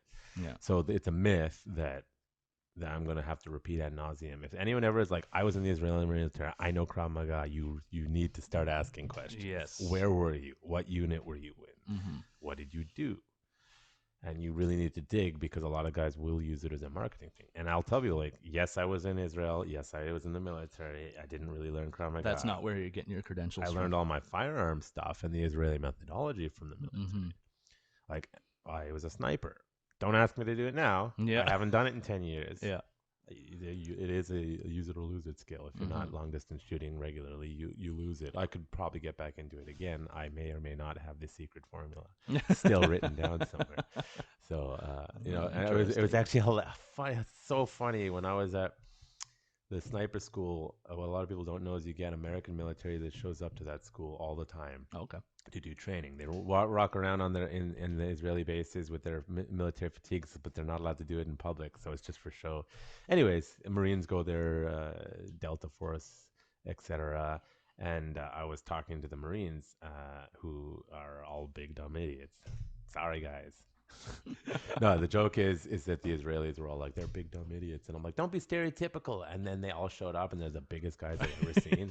I was talking to them about the sniper school, and they're just like, don't tell them our secrets. Like my commanders are screaming at me in Hebrew, and I'm like, and then finally, it's so funny. We were watching TV. History Channel comes in. They're literally teaching you how to be a sniper. I'm like, it's not a fucking secret. It's on the goddamn History Channel. Shut the fuck up. Like, and it sounds so much cooler to have a secret formula. I know, right? Well, the formula is secret, but the concepts of how sniping works, and it's just so funny. And then you watch like training videos of like the Iranian like guard, and you're like, I hope they don't discover the History Channel, because the way they're training like morons. They can just go on the History Channel and learn how to do it properly. Yeah. Like, and I actually asked that once. It's like, why do there's like for every, like one bullet that an Israeli soldier shoots, like the Arab terrorists use like 10,000 rounds. Like, I'm like, why I would expect more Israeli soldiers to die. Mm-hmm. The answer is because they're not aiming. They're literally doing the yeah. It's like, you have to be careful, because when they actually get their shit together and learn how to fight properly, which like Hezbollah did in South Lebanon, it's like, oh, this is actually a problem. And that's why Israel did so well, because even their militaries were so poorly trained that they just didn't have the technical skill to fight. And that's not a secret. It's well known. It's if you learn how to do it properly, it's a problem. Then when everyone learns how to do properly, that's actually where we get in the Cold War mentality. Because like, they know how to fight a war. And I know how to fight a war. Maybe we don't want to do this until Ukraine gets invaded in about a week, right? Yeah. So my dad was in the military in Germany, but it was during the Cold War, and he was kind of like what you were saying. He loved his military service in Germany. Some people do, some people don't. And it depends. He was based right on the border of Austria and Germany on the mountains. Yeah.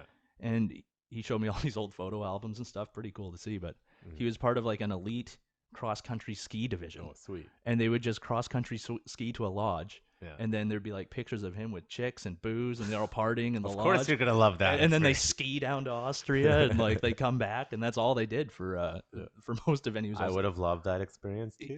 Yeah. It was just funny to hear him like, well, this is Israelis are actually not big drinkers. Like, I went there, and it's like you go to a bar or you go to a club, and actually a lot of people dancing are completely sober. I noticed that. I went to an Israeli nightclub in India. Drinkers. Yeah, they're not big drinkers. So the military is dry. Well, Canadian military, you get back on, even in Afghanistan, you go do your patrol for 8 hours or 10 hours or whatever. You come back to base, you're off for a day, you're drinking. Yeah. Well, when you're on the base in Israel, you're on duty the whole time. If they want you to do something, you do something. They don't care how much sleep you have, and there's no alcohol. You're not off duty. And I was fortunate, at least, that I could go home every week. Some of my friends would go home every 3 weeks.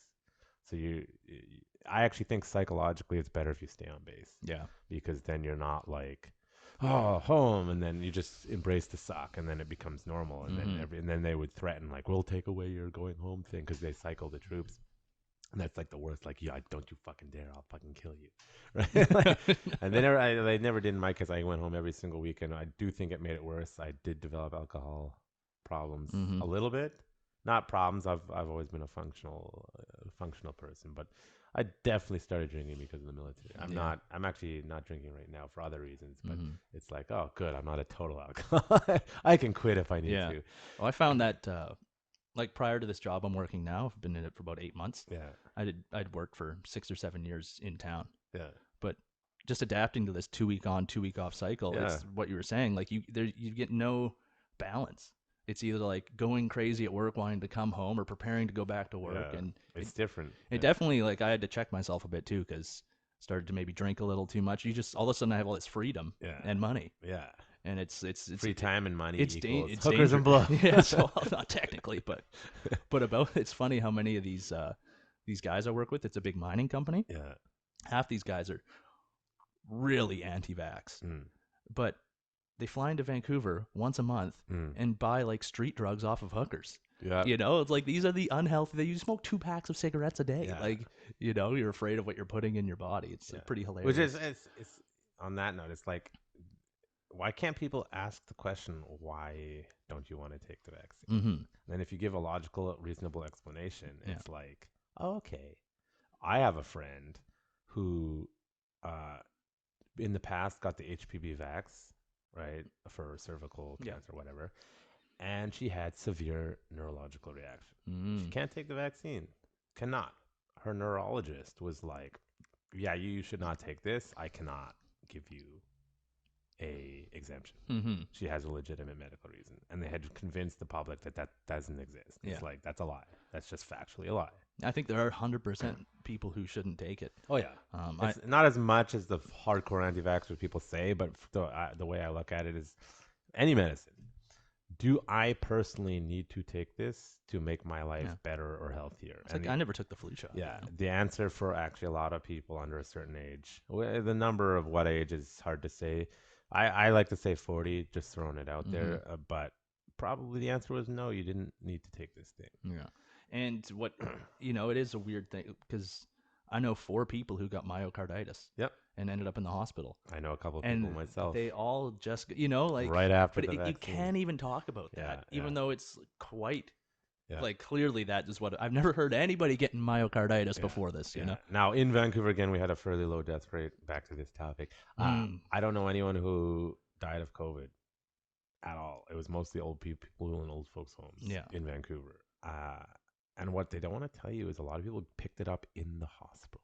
Like it's a problem prior to, like, how many old people do you know prior to the pandemic got sick with whatever, went to the hospital and then died of pneumonia? Where'd they get pneumonia? They got it in the hospitals. The hospitals are not the clean places. They're spreading germs left, right, and center. And the entire model of the hospital, it probably needs to change. You shouldn't be mixing contagious people with non-contagious people, even in the remotely the same people with the same staff.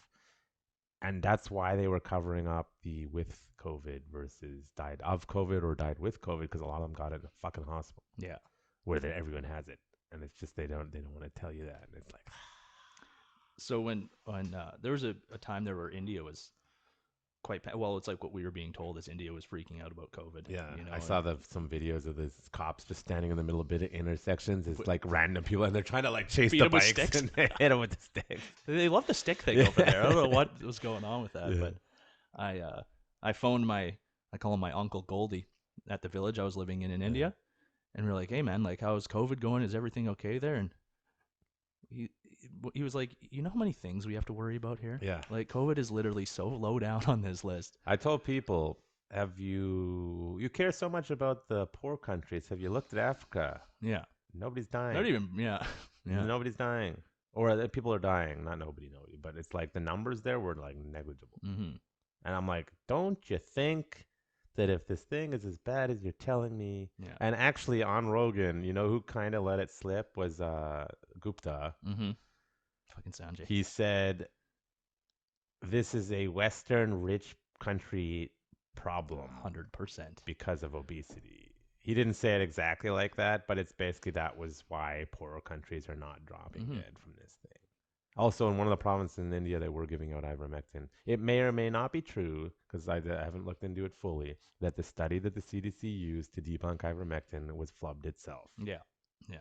Because the way I looked at it is Japan used ivermectin, Argentina used ivermectin, Mexico used ivermectin, India, one province, and every single place that used it, death rate. It didn't hurt. Death rate was negligible. Yeah. So, and I don't know. I feel like Japan is fairly an intelligent country. Like, they're probably not doing it for no reason. You know? It was just like, we need to do something. And then the counter was, it's not the head of the Doctors Association, it's the head of this. So he's not the government. It's like, But he's one of the top doctors in the country. Yeah. You fuckheads. Like, Yeah. We've been going at it a little bit while. Is there anything? It's almost 4. Nice. Yeah. Is there anything that you wanted to get in that we didn't? No, man. I think I just kind of wanted to come here, reconnect with you. Yeah. I think it was a You fun have time to roll conversation. for a bit? Yeah, we could do a bit of Awesome. rolling. Yeah. How can people find you, train you on the internet? Instagram, Sharpe Martial Arts. That's about it right now. I post all my content on there. Nice. Your garage gym. Yeah, my garage gym. Yeah. I'm going to be having some pretty big upgrades coming to it soon, so that'll be it's Nice. going to be pretty exciting. Yeah, there's a little bit new stuff. You got the cage. I'm like envious of the cage. Yeah.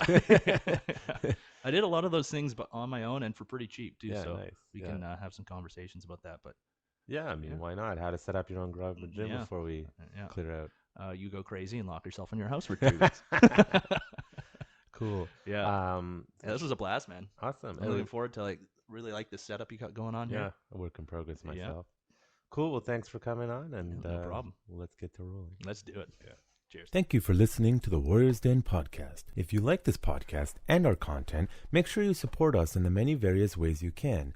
The easy and free ways start with liking, subscribing, following, and leaving a positive review wherever you may be listening or watching.